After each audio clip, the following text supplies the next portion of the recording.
dal leen ak jàmm mbokku internet yi nuyu naa leen bu baax am mbégte loolu tey ñu war a waxtaanee football war a waxtaanee histoire u Sénégal 2002 2018 2022 émission bi nag moo ngi tudd Gaynde podcast ma ànd si nag ay artistes ay créateurs de contenu ay passionnés du football tey jii dañu am kii di Yaya nag nekk benn artiste man ma koy suivre bu baax a baax si réseaux sociaux yi souvent day ñëw si histoire Chelsea Angleterre France lépp di koy waxtaanee aussi dinañ waxtaanee équipe nationale du Sénégal bu baax a baax artiste bi ndaanaan bi Yaya nuyu naa la. maa ngi lay siyaar di la big up bu baax a baax. di nuyu ñi ma bokkal plateau bi. di nuyu ñuy seetaan à travers le net. di big up ñëpp nee ne welcome ci Gaynde podcast. tey nag soit décontracté la tey amul tiit amul ragal am na njool am na benn passionné am na benn xam nga l'influenceur qui monte en puissance di Reus mais tout d'abord damay nuyu le passionné du football Khalil wala Khalifa laa lay tuddee tey Khalifa nuyu naa la bu baax a baax. maa ngi lay fay di la siyaar di la waxtu waaye di nuyu ñëpp ñu ngi seetaan di may nuyu aussi ñu toog di ñu tax ba émission bi ñu daanaka mu am. donc di wax rek j'espère que ça va bien se passer j'espère que aussi dinañ fa waxtaanee football dinañ fa waxtaanee xam-xam dinañ fa waxtaanee loo xam ne képp ku ko déglu incha allah dina yokk sa xam-xam ci wàllu football Sénégal incha allah rabbi. ma dem nag jubal si kii di Reus mu nekk benn créateur de contenu bu xamante ne football daf ko jaral lu bari def ay moyens dem Qatar dem coupe du monde U17 dem coupe d'Afrique xam nga donc U17 Maroc dem Côte d'Ivoire ba si récemment nii Maroc mu demaat mu nekk un passionné du football bëgg loolu équipe nationale du Sénégal Reus nuyu naa la bu baax. Mohamed nuyu naa la ziar naa la di nuyu ñoo bokkal plateau yi bu baax yaa Khalifa moo namee njool mi di nuyu seetaan yëpp aussi di wax ne tey dinañ essayé xool lépp lu ñu jot a xam si football nañ ko jéem a partage ak gars yi am na xaw nañ si am doon xam-xam bu ndaw rek bu tuuti rek nañ ko jéem a partage ak gars yi waxtaane ko si plateau bi incha allah si Gaynde podcast. ne dañuy terminer en beauté par kii xamante ne nag liste bi bu génnee wala match Sénégal bu jeexee sénégalais yëpp moom la ñuy wër duñu ma seetaan duñu seetaan Reus duñu seetaan moom rek la ñuy wër donc moom muy tudd njool mi ko xamante ne tegoo dara lu leer xam lu ñu classé kontaanul njool nuyu naa la bu baax amul seddal. waaw Mouhamed fay naa la di amal mbégte contentement vraiment di teew fii ci émission bii di Gaynde podcast comme ni nga ko waxee bokkoo samay ay ndaanaan voilà ñoo nga xam ne ñoo bokk li ñu bëgg muy benn passion bi.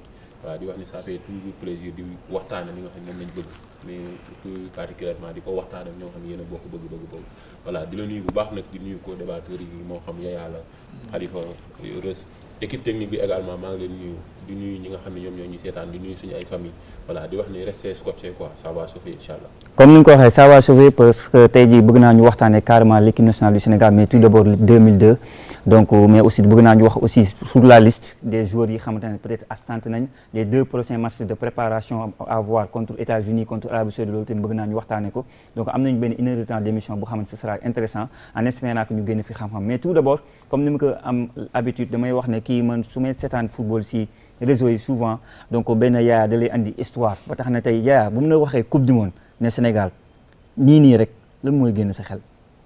bon xel dina dem ci coupe du monde 2002. parce que époque boobu la sénégalais yu bëri bëgg football. époque boobu la sénégalais yu bëri dugg ci football. époque boobu la sénégalais yu bëri am cofeel ci biir football. mën a topp di yeewu fajar ngir football. parce que auparavant sa papa yi nga doon dégg ñu naan la ay Caire 86. mais. bi ñoom ñëpp dégg nañ loolu ngay xam ne Caire 86 palmarès bi sottiwul. mais paa yi ku nekk ak sa amul génn ñu woon match de poule sax. waaw mais coupe du monde 2002 ngay gis président de la république génn di jubilé. parce que on a fait quelque chose d'exceptionnel.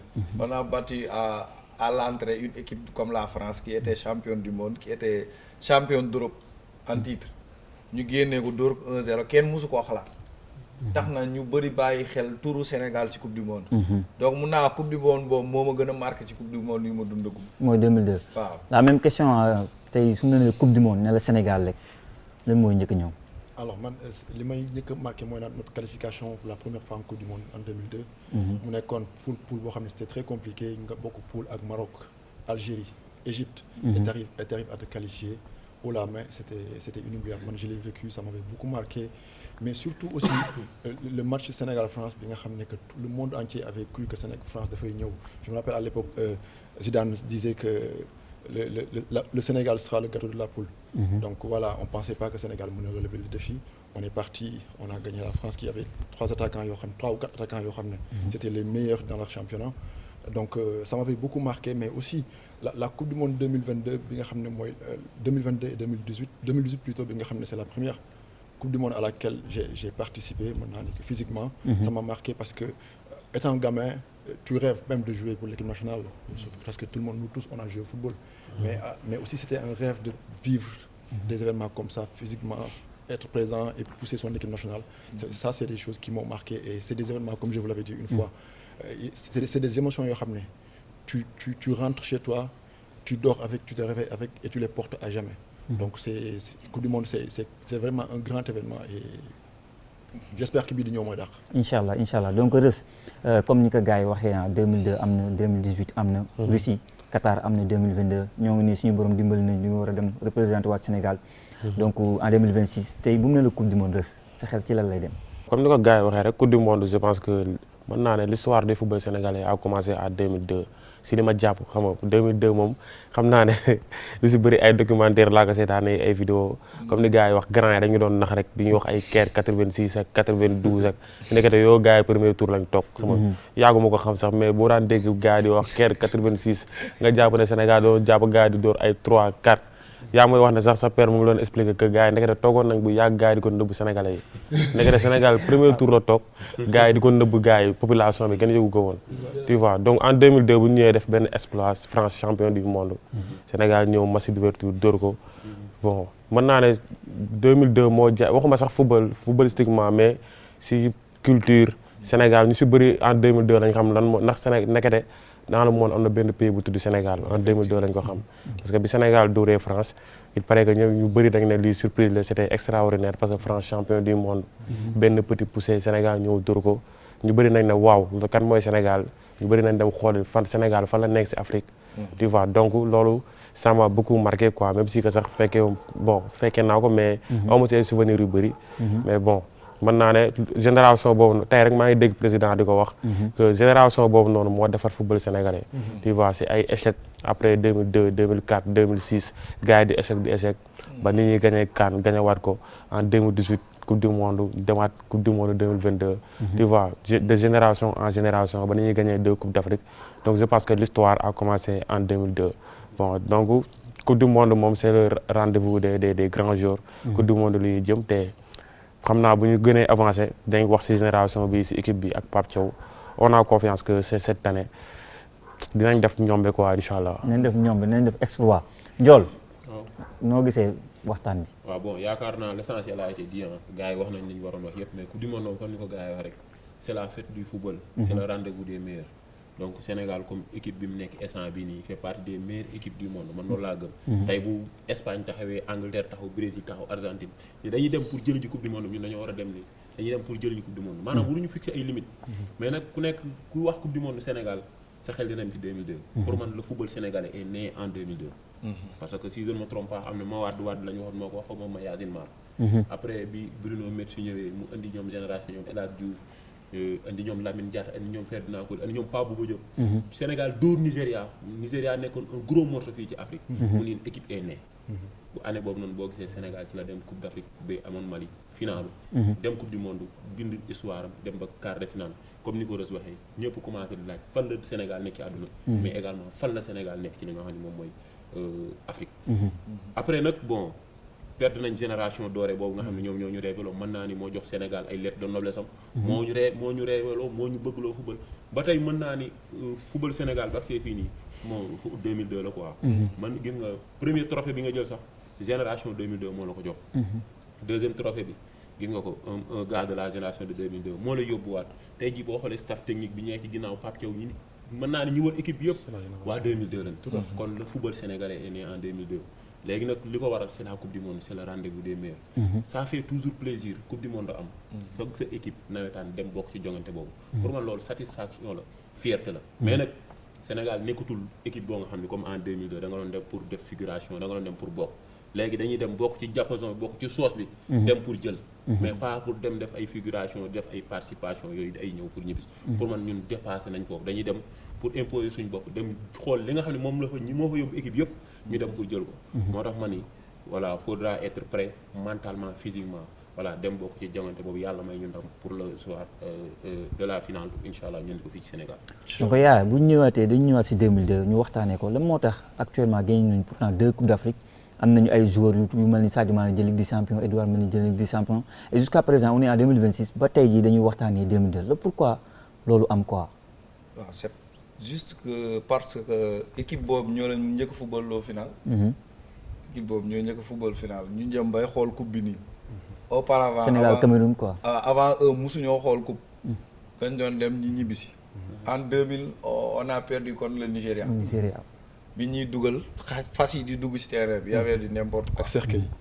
on n'était pas une équipe très classe. on n'était pas une équipe très dynamique. mais en 2002 y avait l'association des techniciens et des guerriers. boo xoolee équipe bi. y avait des techniciens et des guerriers et une volonté de faire quelque chose. moo tax ñu egg fi ñu egg. et aussi au mondial. c'était notre première participation comme gars yi ni ñu ko waxee. Le monde connaissait le Sénégal géographiquement. en tant que pays souverain. en tant qu'un pays d'Afrique. en tant que aussi un pays de football. yegg nañ quart de finale on a fait sensation. parce que France comme ni ma la waxee période boobu. elle était l'équipe championne du monde en titre. 98. elle était aussi l'équipe championne d'Europe en titre. elle était quasiment favorite. ñu ñëw dóor ko avec la manière. nous étions disciplinés tactiquement. parce que aussi war nañ référer xam naa jotagul mais war nañ référer aussi coupe du monde boobu. pour dugg ci coupe du monde bii nii. yow loolu yaakaar man tout le temps damay waxtaan ak gars yi mais souvent dama bokk ci ñuy gëm ne. est-ce que match boobu war nañ ci mën a basé wu. contexte yi nga jàpp ne changé wu. du même concept dans la mesure où discipline tactique bi laa waxee. bu ñu bëri fàttalikoo contre France on n'a pas fait de changement. en 90 minutes. 90 minutes parce que tout le monde était concentré et était discipliné tactiquement. Le monde attendait qu'on fasse Henri Camara comme titulaire. que le coach amène Henri Camara. Finalement Moussa Ndiaye moo ñëw pour empêcher les montées de Lizarazu. benn ak benn boo fàttalikoo nous étions disciplinés tactiquement. moo tax ma la après dinañ ci waxtaan dinañ ci yegg. dinañu sauver bii pas. ci discipline tactique boobu. nous avions comme je le dis des joueurs majeure partie bi France lañ ne woon. majeure partie bi des joueurs comme Aliou Cissé Pape Sarr Pape Bouba Diop El Hadj Diouf Fadiga. Ferdinand Coly. Nous avions des joueurs guerriers. le 11 de départ. Grande de taille avec des gabarits. pour wax la maanaam volonté bi mooy je te donne un exemple. en 2002. nu mu tuddati Tony Silva. waaw. n'était pas titulaire à Monaco. à Monaco. Il y avait Flavio Roma qui était titulaire. Au moment de venir au mondial. Tony Silva n'a joué aucun match. mais pourtant il a fait son mondial. pour wax la ne bëgg-bëgg mooy football. ci jamono jooju waxoon na nag ça marche à tous les coups. mais le Sénégal amoon na rêve bu mu amoon quoi. waaw. mais chaque fois lu tubaab di wax une équipe n'est rien d'autre qu'un ensemble de pièces réunies le temps d'un travail. c'est rapide c'est efficace. équipe bu suudee lañ amoon am ambition moo tax ñu am lu ñu am mais loo gis am na limite parce que suñu limite moo nekkoon quart de finale. suñu limite moo nekkoon en finale on pouvait battre le Cameroun mais Cameroun moo ñu ëppoon expérience en CAN. parce que amoon na ay CAN yu bari te final woon na 2000 contre le Nigéria. mu final waat 2002 contre le Sénégal. amoon na avantage. dans le terrain nous étions meilleurs que mais dañ ñu yóbbu. ba tiro bi mun ñoo gagné. c'est ce qu'ils ont réédité en 2017. nous étions meilleurs que mais ils nous ont amené au tiro bi pour pouvoir gagner. mais su mu nee la par exemple équipe bii nii actuellement en 2026 ñoo dàqu football ñële rigueur lañ leen di ëppalee rek loo may wax su mu nee par exemple man dama jàpp ne 2026. techniquement ñoo dàqu football waa 2002. parfaitement d'accord. mais boo ñëlee lan la ñu ëppalee ñii. ñeneen ni comme li ma la wax ils avaient une histoire à écrire. xam nga ñii par exemple mën nañu wax ne bind nañ histoire bu gën a formidable Sénégal. mooy indi lañu suñu première CAN. majeure partie de l'effectif actuel. génération bi fi nekk nii. ñu réédité ko double CAN bi indi beneen CAN. def participation 3e mondial consécutif. donc on peut les comparer de manière sur le plan du palmarès quoi. mënuñu leen comparer. mais ñee ñoo dugal amour football Sénégal. waaw. c'est pas la même chose. c'est pas la même chose li ngay liggéey comme fondement la kii day ñëw fondement kii teg miir kii teg première kii raax affaire yooyu noonu c'est comme ça.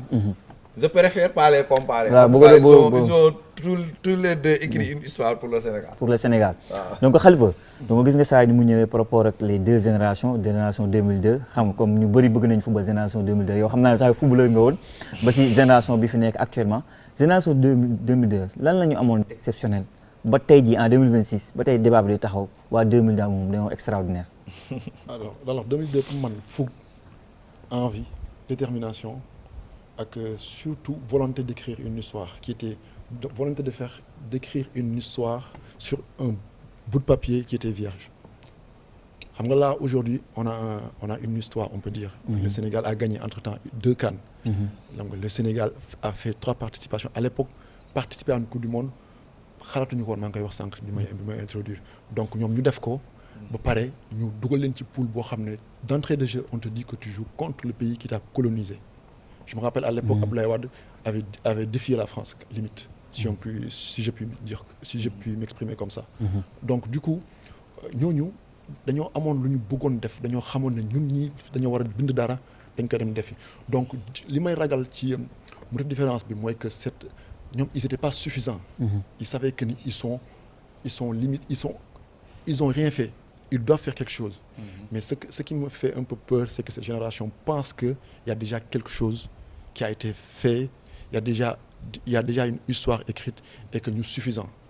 Ils vont le faire. Mais je pense que s'ils s'inspirent de la génération 2002, de abnégation, série, concentration, je me rappelle, je ne sais pas si vous vous rappelez, la tanière du lion. Gis ngeen ci vestiaire ñi ngi filmer échauffement bi. Nga gis Pape Bouba Diop dem si yàlla na ko yàlla yërëm xaare ko aljana. Nga gis concentration bi mu amoon série bi mu nekkoon nga xam ne le gars il est en train de jouer son match avant de rentrer sur le terrain. Man foofu laay xaar tey jii nii Lions yi pour que ñu dem fu sori parce que je pense que ni yéen ñëpp xam ngeen ne on est dans la poule la plus compliquée pour la Coupe du Monde 2026. 2026 inchallah. Donc Reus par rapport ak ça ñëw na si histoire je pense que dama poser waat les mêmes questions. Tey jii il faut ñu laaj yeneen Coupe du Monde parce que yàlla Coupe du Monde 2018 bi xam nga gën a récent loolu c'est dans mu jeex tak. Coupe du Monde beneen bi gën a récent mooy bi nga xamante ne mooy Qatar ñu toog aussi. Donc par rapport ak 2002 bi xam sûrement c'est am gars documenté comme ça li mu la wax. Par rapport ak 2002 abnégation bi ñu amoon motivation bi ñu amoon yaa ngi koy gis si génération yi mujj ni moo xam bu 2018 la moo xam bu 2022 la ak moo xam bi xamante ne moo war a dem fële ci États-Unis 2026. Si bien sûr que gis naa ko parce que abnégation boobu noonu moo tax ñu jël CAN bi passé. so boo xoolee c'est pas évident que GP organisateur final si biir stade bi fees del nga dem jël fa coupe indi. loolu abnégation la courage la volonté la mais gars yi su may dégg 2002 dañ koy waxee 2002 tamit gars yi dañu leen teg foo xam ne tamit à un moment donné foog ngeen xaw ko wàññi tuuti quoi. bon defal naa voilà xam naa ne gars yi dinañ tontu xamoon nii laa bëggoon. 2002 c'est vrai. ñoom c'est vrai ñoom ñoo écrire l'histoire du football sénégalais si ñoom la commencé. mais qu'est-ce qu'ils ont gagné.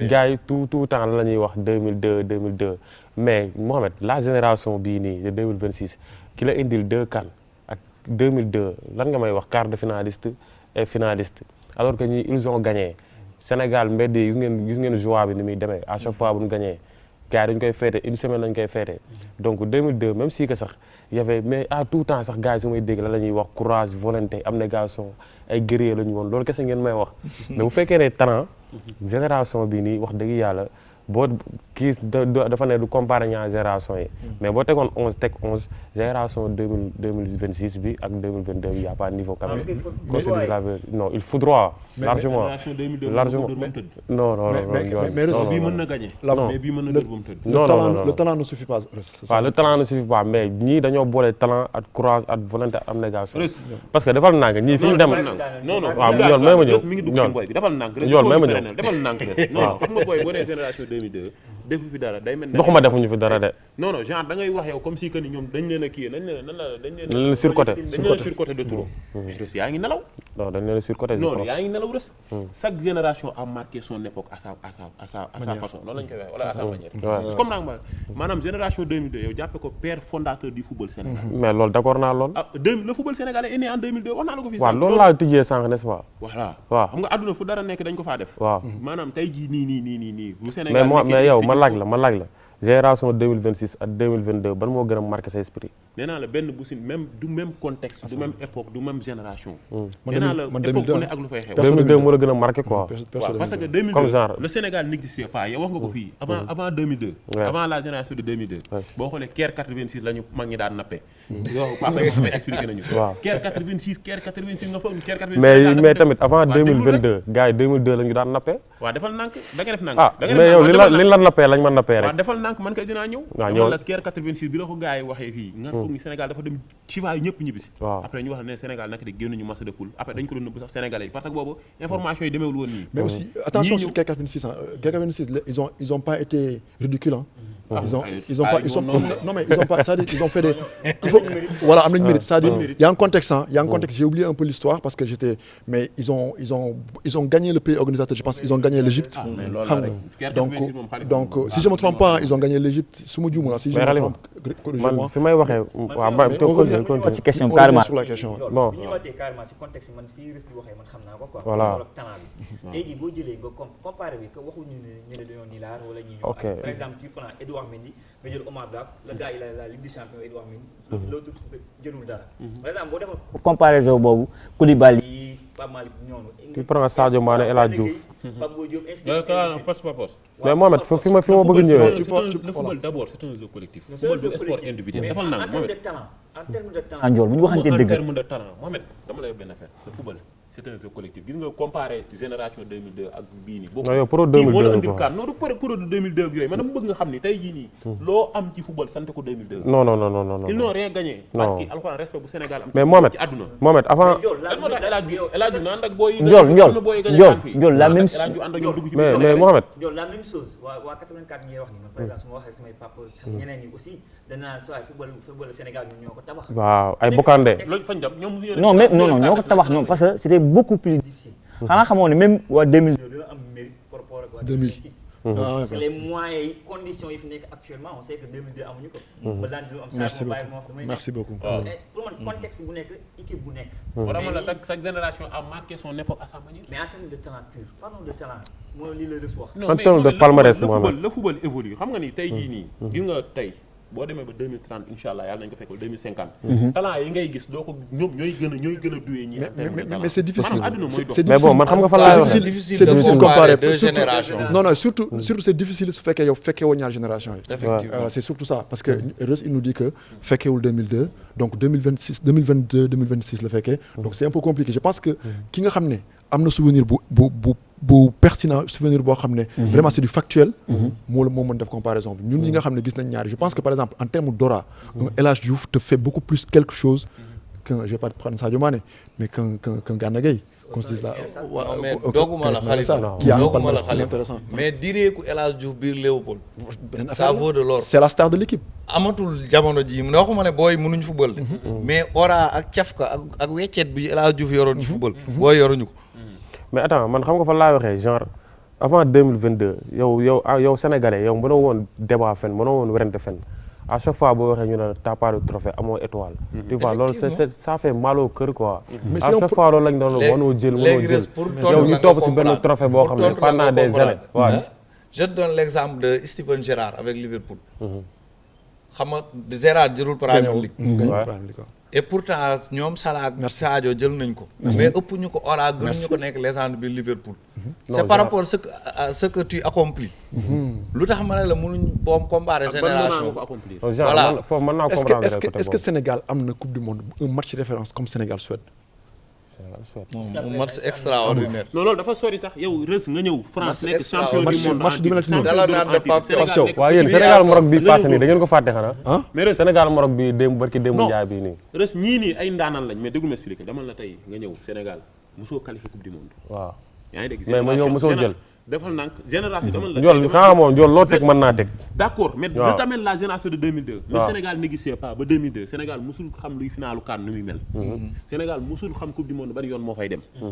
génération bi ñëw ni la lii mooy final ils étaient à ay Aliou Cissé bu ñu woon ginnaaw di dóor suñu ay bàq jël nañ coupe dañu wax dama lay wax mu factuel non may ma daane damay wax mu factuel sànq ba léegi gars yi bàyyi ma terminé kon c'est non coupe boobu c'est une autre coupe dañ ko waroon jël ma loolu laa jàpp coupe boobu dañ ko waroon jël 2002 quoi. non dañ ko waroon jël comme rambaale nga dem coupe du monde tey jii nii bu ñu ko dugal affaire de émotion sentiment affaire de colère Sénégal da doon dóor Turquie manque de profondeur de banc moo ñu éliminé. Merci. parce que Totalement d'accord. Amara Traoré dañ ko yóbboon ndax kóllëre ndax mbégte El Hadj Diouf a ko ki yoon ay caprice am c'était le leader technique. bu ngeen ko yóbbul ma jox ko sama place. mais tey imagine tey nga yóbboon benn kii la benn Mamadou Niang. benn moment contre Turquie prolongation Sénégal joué na ñaari 120 minutes contre Suède en huitième de finale quart de finale mu ñëw. mais da ngay rocc Henri Camara dugal Mamadou Niang qui va apporter du 109. Merci. est-ce que comprendre nga mais dañ ci dugal effet de kóllëre Amara Traoré boo doon football 365 minutes xalaatoo ko dugal amul rendement avec tout le respect que je le dois. donc ñoom foofu la ñuy bàyyi ma daaneel rek il faut ma daane ba léegi terminé gu moom il faut ma bàyyi ma terminé Mohamed il faut ma bàyyi ma terminé maanaam dama bëgg mu jox respect génération non je respecte Mohamed mais dama bëgg mu xam ni tey fu football Sénégal toll non Ndiol ginnaaw yàlla ñoom la Ndiol bul utiliser mot boobu bul wax ay jox je me suis trompé sur le mot non bul utiliser mot boobu parce que kóllëre boobu parce que dafa am solo parce que ñu war a tamit waxtaan actualité parce que actualité bi actuellement Sénégal dañu on parle de la liste bi xamante ne Pape Thiaw def na ko de 28 jours yu xamante ne génn na ko mu jur nag ay polémique que ça soit la défense Sénégalais bu nekk foo dem France même seen liste bu mu amee français kaas nañu au niveau de Côte d'Ivoire la même chose Sénégal aussi tamit ñoo ngi casse par rapport à ça et aussi il faut que nous on avance et il y a certaines questions yoo xam débat la dina nekk si liste bu baax a baax donc Yaya on va parler de la liste bi xamante ne Pape Thiaw def na ko des 28 jours 2 jours yu xamante ne ay réservistes lañ donc boo xoolee les 26 voilà Sénégalais yi lii lañ doon xaar à part que la défense ñu bëri ñu doon xaar benn Malang Sarr bi xamante ne dafa bokk si équipe type Ligue 1 xam def ay performances yu xamante ne Sénégalais yi ñoo ko doon xaar malheureusement Pape Thiaw convoqué ko et tout et donc noo gisee liste bi Pape Thiaw 28 jours 2 réservistes 26 la convoqué. ok en fait man damay accès wu si lu Sénégalais yi bëri di critique si foofu laay gën a accès lu non convocation Malang bettu ma man. bettu lu tax. parce que 2 derniers matchs amicaux yi. avant bii nii. waaw Pérou ak Gambie. parce que 2 semaines avant. tout le monde débattait sur le potentiel de Malang Sarr quoi. Le fait que mu ñëw ou non. moom Moustapha Mbow. au finish on l'a vu convoqué Nobel Mendy. presse bi ñu ko laajee dafa ne heure bu jotee rek dina ñëw boobu laa ci génnee sama xel. non convocation bettu ma concernant day ñëw wala warut ñëw. le dernier mot revient au coach. D'accord. man je fais confiance à 100% au coach mais il faut savoir quelque chose hors liste. Sénégalais da am lu ñuy doxee te nit warul doxee noonu. il faut savoir que nit ki fi mu juddoo foofu la dëkk. Très bien. Khalifa bu taxoon jabar nekk Suisse. jabaram nekk France. ñu daje mu takk jabar ñu am fa doom. doom bi mun na am ñetti nationalité. parce que papaam peut-être am nationalité suisse yaayam nationalité française. ak seen origine Sénégal. Très bien. La France a payé leurs études. A fait de ce qu'ils sont. Majeure partie binationaux yi. seen premier choix wax ma la ñëpp nag. majeure partie seen premier choix France la. parce que France moo def si ñoom ñëpp dañ leen koy accepter. si toutefois ñu ñëw di wër si seen origine. c'est un bénéfice pour le Sénégal. parce que formation yi du benn niveau yi du benn nit ki bu nangoo ñëw sol drapeau Sénégal dañ ko war a bëgg indi ko. nit aussi day juum lorsque Malang Sarr disait quelque chose sur l'équipe nationale il n'avait que 19 ans xale ak mag du benn. su aduna doxee ba mu bëgg a ñëw football Sénégal on l'a vu récemment même après la publication de la liste. gis nañ ko muy féete sol drapeau Sénégal. donc il montre toujours qu'il veut revenir au pays. il faut le considérer. mu ñëw dafa waroon a ñëw su ñëwul dafa waroon ñëw. mais le choix ci Pape Sow la des je fais entièrement confiance à Pape Sow. mais Yaya par rapport ak jamono bii ñëpp xam nañu suñu défenseur seen i cas Mamadou Sarr du la wax ne du côté de Chelsea et sur le banc. du la wax ne donc benn Koulibaly il est toujours blessé par exemple entraîneur Inzaghi dem na ba wax ne mosuma gis blessure bi nu mel. mu la waxee ne benn ñaxate moo si joué mu la waxee ne Abdoulaye Seck y a la guerre du côté de Israël équipe bam dem na sax ba libéré ko parce que dañoo jàpp ne donc en terme de niveau Abdoulaye Seck dafa baissé. daal un seul défenseur bu xamante ne nekk na benn niveau bi ñaxate. tant Malang Sarr nga ne doo ko convoqué ban explication la Pape Thiaw mën a andi ba Sénégalais yi nangul ko. ok tout d'abord Pape Thiaw la ñuy fay mooy coach Sénégal nous on peut commenter et donner notre avis dans la mesure où Pape Thiaw mooy concerté ak joueurs yi moom la Sénégalais yi daggal bi muy seetaan joueur di waxtaan ak ñoom di xool qui est en forme et qui n'est pas en forme degré d'information Pape Thiaw ak staffam ñun amuñu ko balaa moo def liste dina xam fu mu jëm il a travaillé avec ce même groupe jël CAN bi avec la manière buñ ko fàtte il s'entend avec eux tous les jours presque mën nga commenter ba xam kii war na ñëw warul ñëw mën nga ci am ragal mën nga ragal ci lim def dans la mesure où dañuy wax compétition boo fay dem la CAN est différente du mondial niveau yi du benn CAN bi peut-être mën nga dajeek ay Soudan ay Zimbabwe ay Malawi di leen nokkatu di leen fooyee mais c'est pas le cas au mondial bi ngay dem CAN t'avais une liste de 28 joueurs nga ñëw coupe du monde war koo wàññi entre-temps beaucoup de choses se sont passées mooy que Mamadou Sarr ne joue plus fréquemment à Chelsea bi mu ñëwee Chelsea bu ma juumut benn titularisation la am contre Paris retour Ligue des Champions ak beneen contre Arsenal retour Premier League boobu ba tey ay bout de match lay football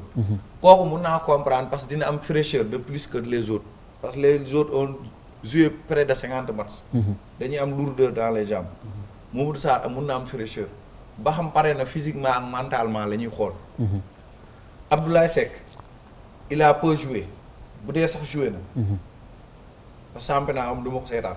am na temps de jeu joué def na ay match wax dëgg fa yàlla. et c'est un ancien de l'équipe mais sama problème mooy Abdoulaye Seck bu joué wul nga yóbbu ko en même temps que Koulibaly bi joué wul c'est ça mon problème c'est bien d'appeler Moustapha Mbow.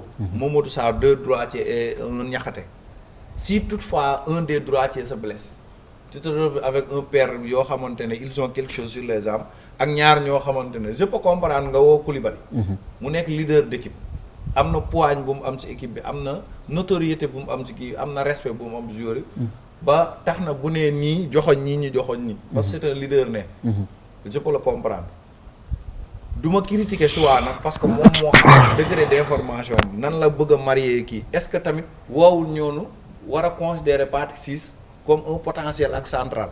c'est Antoine Mendy waaw c'est une possibilité. cadre wàññi bi je crois que ñaar ñii lay wàññi sama xalaat bu gàtt mën naa juum nag mooy Ilaay Camara parce que dans l'ordre hiérarchique mooy troisième latéral droit moom la ñuy wàññi ak Sapoko Ndiaye Baara Sapoko Ndiaye peut-être il a appelé pour marier ko équipe bi présenter ko xam nga def ko international sénégalais. mais peut-être il n'ira pas au mondial. il n'ira pas au mondial. bu loolu desee 26 yi des loolu sama xalaat bu gàtt loolu mooy sa xalaat donc dañuy ñëw si kii di donc Khalifa noo gisee liste bu Pape Thiaw 26 joueurs après 2 joueurs yu xamante ne ay réservistes lañ noo gisee de manière générale. Bon man je vais être cash, je vais être vraiment transparent et puis surtout objectif mooy que liste bi man j'ai pas wax naa commencé vidéo pour man liste de remerciements la.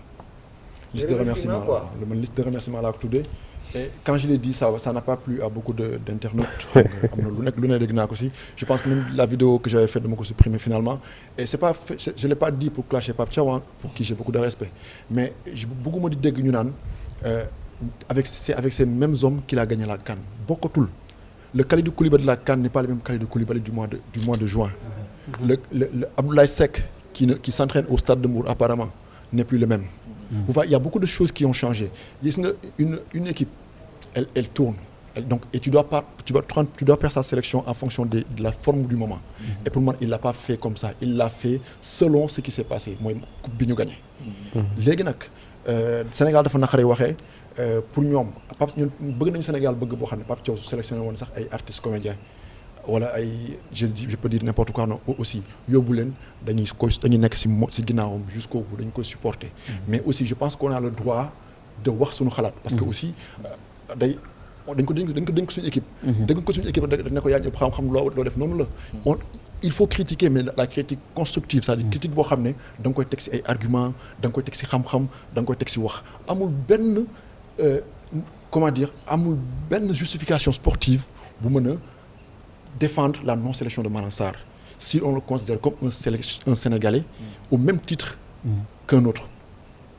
Voilà c'est quelqu'un qui avait dit à l'époque de jouer que France day xaar gis nga yaay wax na ko léegi mooy damay wax xale yi ku leen juróom yërëm leen soo amee doom Europe mu juddoo fa màggee fa di nga xam li muy dund ku nekk am nga li nga bëgg ak li la gënal. vous voyez ce que je veux dire donc ñoom Sénégal dañ koy bëgg.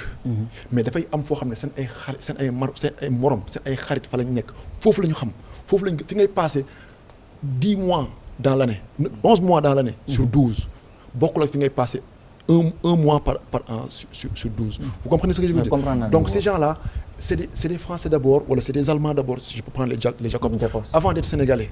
mais ku si ñëw Sénégal parce que ils ont cette appréhension du ñu xam mais ku si ñëw Sénégal ba gis ba dund ak gars yi tu vas plus aimer même tu vas même regretter hésitation yi ñu doon def avant des joueurs sont passés par là bëgguma citer ay non mais il y a des joueurs aujourd'hui yoo xam ne ñu ngi si sélection bi ils ont déjà fait ça kenn reproché wu leen ko mais Malang Sarr je vois pas fan la ñu mën a teg non sélection bi lu dul si ay.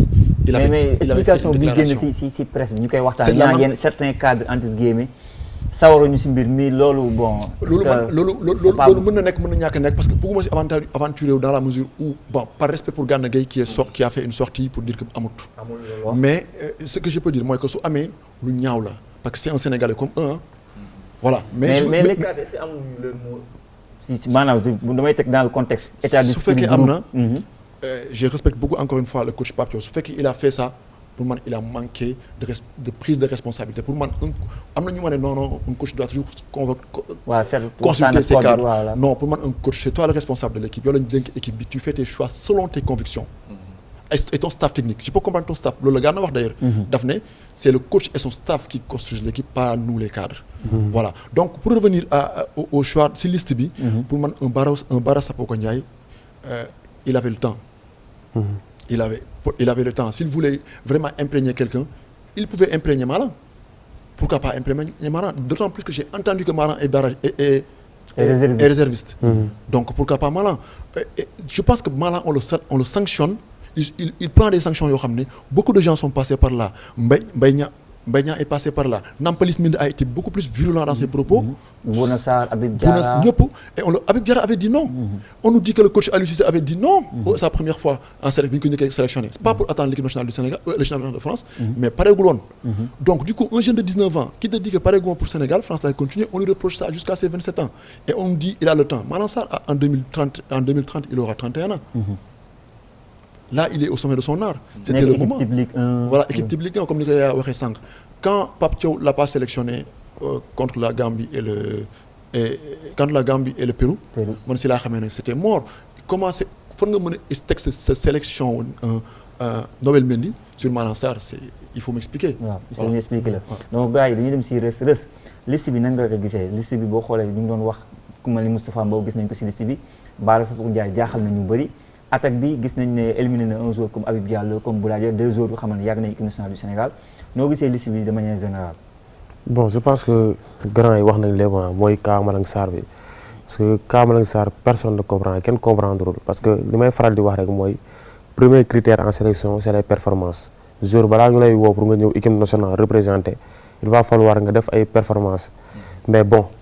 Sénégal nag c'est un peu compliqué parce que y a des joueurs yoo xam ne aussi ils performent pas nañu waxante dëgg géewuñu seen club amuñu temps de jeu et pourtant ñu ngi leen di woo donc Malang Sarr c'était évident quoi parce que Koulibaly ñëpp xam nañ ne wérul et il paraît que sax Koulibaly demam coupe du monde wóoragul à 100% peut-être que 2 matchs amicaux yi dañ ko bëgg essayer xool ndax il est apte ou pas tu vois su fekkee il n'est pas apte peut-être moom day génn bon donc Malang Sarr foofu amoon na fa place quoi parce que mënoo bokk équipe type Ligue 1 aussi beneen côté bi ñu bëgg a basé wu ay moo fi waxoon lii moo fi kon loolu bu fekkee foofu la ñuy basé wu équipe bi kenn du fi des dañu waxante dëgg y a des jours yoo xam ne titulaire indiscutable ci équipe bi il était fii lañ jaaroon tu vois man mi Habib Diarra convocation am dama daan taxaw di ci opposé wu parce que amul lu mu fi waxul woon tu vois bëggoon nañ ko fi convoqué gëw ma ne loolu nag personnellement parlant gëw ma ne donc man mënuma comprendre loolu la quoi peut-être y a yeneen aspect mais c'est pas sportif c'est pas moral donc on comprend pas parce que bu fekkee ne mérite kese amul benn défenseur bu ko gën a mérité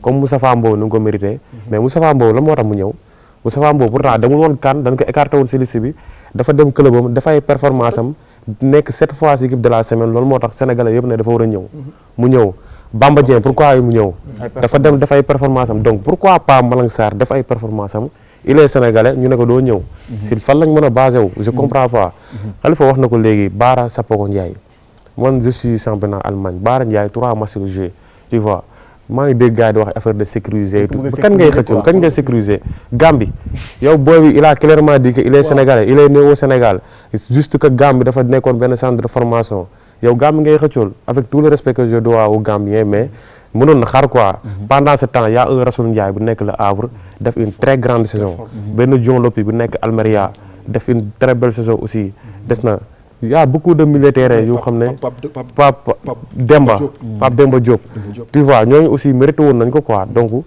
je vois pas pourquoi benn boy dem génn rek def 3 matchs avec le Bayern lu tax 3 matchs 2 matchs la ak benn bout de match bon je respecte nag choix Pape Thiaw peut-être xam na li tax mu def ko mais man je pense que sama xalaat bu gàtt mënoon na xaar quoi tu vois ñu essayer ñeneen si côté attaque bi je pense que c'est bien ñun ñëpp leen yàggoon kaas mooy y a trop d'attaquants pointe parce que mënoo woon am Jackson Boulaye Dia Abdou Diallo Bamba Dieng ñoom ñëpp si benn liste c'était trop loolu yëpp ñun yàgg nañ ko kaas donc Pape Thiaw bu ñëwee wàññi si 2 loolu si c'est une bonne chose donc je pense que liste bi daal en général li Sénégalais yëpp souligné mooy la non présence de Malang Sarr amoon na fi place wax dëgg yàlla et Bara Ndiaye ñi d'accord nañ ñi d'accord ñu je pense que c'est les 2 choses à souligner quoi aussi def na tamit loolu nice tamit boo waxee lu positif foog nga wax lu négatif mooy lu positif li mooy Moustapha Mbow je pense que Pape Thiaw foofu il a été parfait quoi parce que daf ko mérité dafa dem clubam liggéey wane ne que am na niveau équipe nationale ñëwoon na sax même match contre Congo Stade des Martyrs mu ngi woon si banc bi ñu bëri waxoon nañ match boobu mënoon na ko jouer mais pourtant il n'a pas joué mais dafa dem gëm boppam dem clubam liggéey ba ni mu ñëwaatee si liste bi pareil que Bamba Dieng aussi Assane Diao xamoon nañ ne day ñëwaat donc liste bi daal en général je pense que ñaar bon c'est cohérent à part Malang Sarr et Bara je pense que c'est bien quoi c'est bien donc damay ñëw si ki nga xamante ne commencé na sedd yi nekk seddal yaaya du ko seddaloo xam nga Ndiol mu ngi commencé sax bëgg a nelaw Ndiol yow da nga topp réseau yëpp ne liste bi dara baaxu ci da nga ne baaxul sax carrément liste coloré la loolu la wax non loolu la wax dana baaxul y a des choses à améliorer donc non dana baaxul carrément nee na par exemple un Antoine Mendy voilà c'est pas warul nekk doublure Krépin Diatta nee na Antoine Mendy aussi warul nekk sax si axe yi donc wax na Antoine Mendy Bara Sapoko Ndiaye amul lu mu ko yekkul waaw mais Ndiol la pourquoi nga ne liste bi nee na Abdoulaye Seck tamit coloré moo tax mu ñëw nee Abdoulaye Seck coloré la donc Ndiol waxal neexalal mbir mi man naar kay naar yaa ngi nii maa ngi nii toog maa ko waxoon gars yi de ko mën naa ko waxaat tànk ba xam nga lu tax may nelaw gars yi dañoo nekk di layam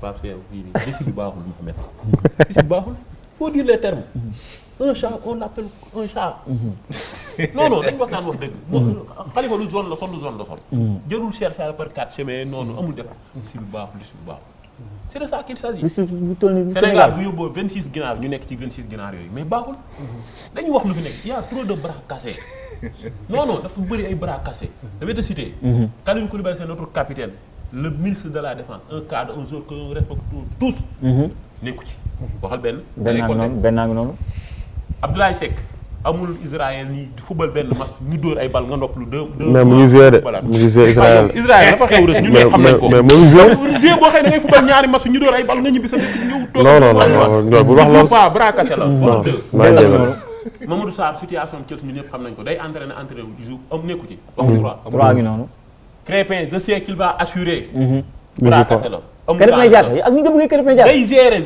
awma ci benn doute mais nañ wax li ci soo ko tegee ci football il joue pas voilà soo ko tegee ci football performance quoi Antoine Mendy xamoo latéral la xamoo défenseur la xamoo ak central la du ma ko considérer Pape Matar Sarr gis nga ko est-ce que mi ngi joué am na temps de jeu amul temps de jeu waaye blessure la jóge bul expliquer amul temps de jeu bras cassé daa koy boole Gana mi ngi joué wala joué wul Gana jusqu'à présent dafa blessé dafa blessé Jackson du titulaire indiscutable waaw Iliman Ndiaye nekkatu ci Ibrahima Mbaye 5 buts la dugal Ibrahima Mbaye 10 si banc bi lay toog mais Ndiol liste bi est-ce que boo ko defee mais Ndiol boo ko bëggee classé foofu noonu gars kenn du ñëw coupe du monde du coupe d'Afrique France du Botswana de billahi Norvège du Soudan wax na 10 sans Bara Sapoko Ndiaye kooku considéré wu ma ko day génnaat ni mu duggee noonu lay dafa ñëw nuyu président sol kii dem kooku après dinaa ñëw ci kaam liste bi baaxul mais lan moo la gën a tiital ci football laa ko teg ci football laay commencé man ci football laay yem man la yeneen détail sama néew mais sa bras cassé yi nga wax ñëpp si défense bi la ñu ëpp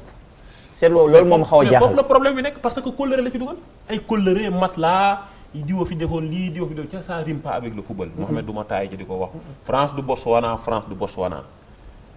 le mais souvent dañ may wax ne dañ may wax compétition bu baax liste bu baax moo ko waaw kay merci beaucoup yaa ngi may defee moom une bonne compétition commence par une non bonne loolu da nga ko bëgg nag par une bonne sélection mais c'est ça gi sari xool je suis d'accord avec toi. billaahi wallahi agama tiit non bu tiit agama tiit dama xam ni saa yi ngay indi Kalidou Koulibaly nga xam ni ndaanaan la parce que Koulibaly dama lay revenir Inzaghi nee na bi mu dalay nekk coach ba léegi mosul gis blessure mel noonu en 30 ans de si carrière Koulibaly. ñun xam nga moo ñu sonal Sénégal ñu lay jël football def ko diine émotion on est trop dans les mais yow boo doon defar liste sax ngay génn Koulibaly. mën naa ko bañ a génn de mais am na ñoo xëy dañuy ñëw maanaam dinaa yóbbu Koulibaly mais damay basé ci performance damay woo Malang Sarr ba pare soog a woo Koulibaly ok ça va 2018 def nañ ko yóbbu nañ Karamboy ci def fa dara Dëgg la. non c'est notre cadre patati patata dugg na fii mais rôle bii doon Amara Talla doon joué 2002 ñu naan non kóllëre la kóllëre la waaye moom it bàyyi ma ay kóllëre maanaam kóllëre mën nga ci am benn wala ñaar mais mënoo am nee naa liste bi compté nga sànq ba mu mat 10 wala 8 ça nga le haut niveau a ses propres exigences moom it deux coupes du monde tournoi la moo ko def ñoo yem c'est un tournoi de 7 à 8 matchs non mais loolu non bi ba mais yow kóllëre bi yow yaram daw mais yow pour yow kan nga gis ne kóllëre moo koy dugal si liste bi. maanaam kóllëre mi ngi commencé ci non sélection de xam nga yéen a ngi naan ay non sélection maanaam mais yow boo nee kóllëre maanaam jour bi da nga gis ne defoon na fi lii moo tax ñu oowaat ko. waaw yow déggoo li ma ah ok Abdoulaye bala Seck maa dem ci ay kóllëre yi bala maa jëm ci côté boobu sax dama la non convocation de Malang Sarr Pape Thiaw mënu ko expliquer yéen a ngi naan ay waxoon lii waxoon nit mënu la ko expliquer teguñu ko fenn cadre yooyu ngeen wax du ma leen ci génne de ñoom ak Pape Thiaw la yow wax jooju da nga ko gëm ko waaye bañ a gëm kan moo wax loolu des sports bu dofee noppee koy dégg war a doon nit ñun ay borom xel lan des sports moo ko wax ku moom des sports Bakary Cissé Bakary membre Cissé. fan Comex. membre Comex fédération sénégalaise de football un média di nga nangu sa média tey ji mu crédible ñu génn fa yenn information une information de taille C'est une information de veille taille. sortie yu liste bi di nga nangu information boobu di génn foofu Mohamed mu nekk ay balaa yu bureau mais bu dee day saboté nag. bu dee kan moom kat Non, sañu ko en fait. yow rës di nga nekk ci biir ñànk tàng yow la maa ngi jégalu ci moom bi mais fi ngay lekkee doo fa tur ndox doo fa saw ok Bakary Cissé moo ko moom il a l'information léeg lépp dañuy rafetal ak a jekkal ca voilà léegi nañ bàyyi kaaw Bakary Cissé joueur professionnel bu mel ni Gana Gueye yaa ngoo dégg ay polémique lu muy gën di justifié wu qui se justifie s'accuse moom xam nga bàyyi ay góob bi. gars yàgg na fee noo mën a gën di wax ku moom xam ne rek nga bàyyi buum bi mu génn wax kii ñëw ñooma mais Mohamed tan doo leen nangul loolu Wallaahi si jamais Pape Thiaw ne sort pas de son poule dina doy waa trop du fi fanaan de du fa naan ay Mohamed mais au niveau à ses propres exigences xam nga bu doon kan la am nga mën nga dajeeg ak Soudan du Sud tellement y a un écart de niveau mën nga def yenn erreur du feeñ mais fële ci coupe du monde les erreurs se paient casse parce que ña fa nekk mënoo leen ñoo la mën soit nga tolloo ñoom doole donc donc fee lay dem moom non du baal ma déggale rek fee kan bi fii yaa leen mën foofu mooy ay Soudan Botswana affaire maanaam nga mel ni ngay Balla Gaye bu bëreeg yaawu jàll may ko tànk may ko ndomba mën na la bañ a daal comme daal nga bàyyi ma la saa yi ay Olise ngay dajal ay Mbappé ay Dembélé nga bari yóbbu benn Koulibaly boo xam ne même bu si nekkee daf y a le poids de l'âge dafa yéex tey bu ko Mbappé waroon ginnaaw wala Olise numéro bi rek lay gis day ñëw si match boobu tey ji à 3 semaines non dégg dafa bu la neexee waaw bu la neexee tey ma bàyyi waaw day ñëw si match boobu parce que mais instant si mais Mohamed on est d'accord que loolu mu ngi wax lu am solo quoi. il faut ñu avancer. waaw ñu wax si parce que on a deux matchs yu am solo contre kii. ñu ngi koy waxatee contre Arabie Saoudite ak contre États-Unis laata coupe du monde bi xam nga parce que suñu joueur yi sax war nañu dem aussi. donc damay ñëwaat si yaa ngi gis sa waay ñu commencé jaaxle.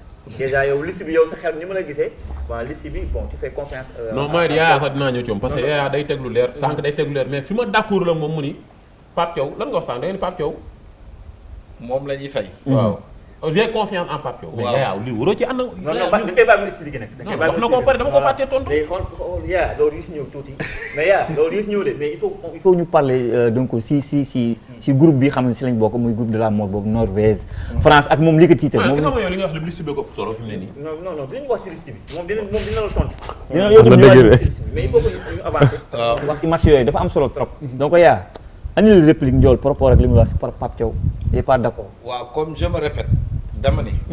Pape Thiaw moo ëpp degré d'information.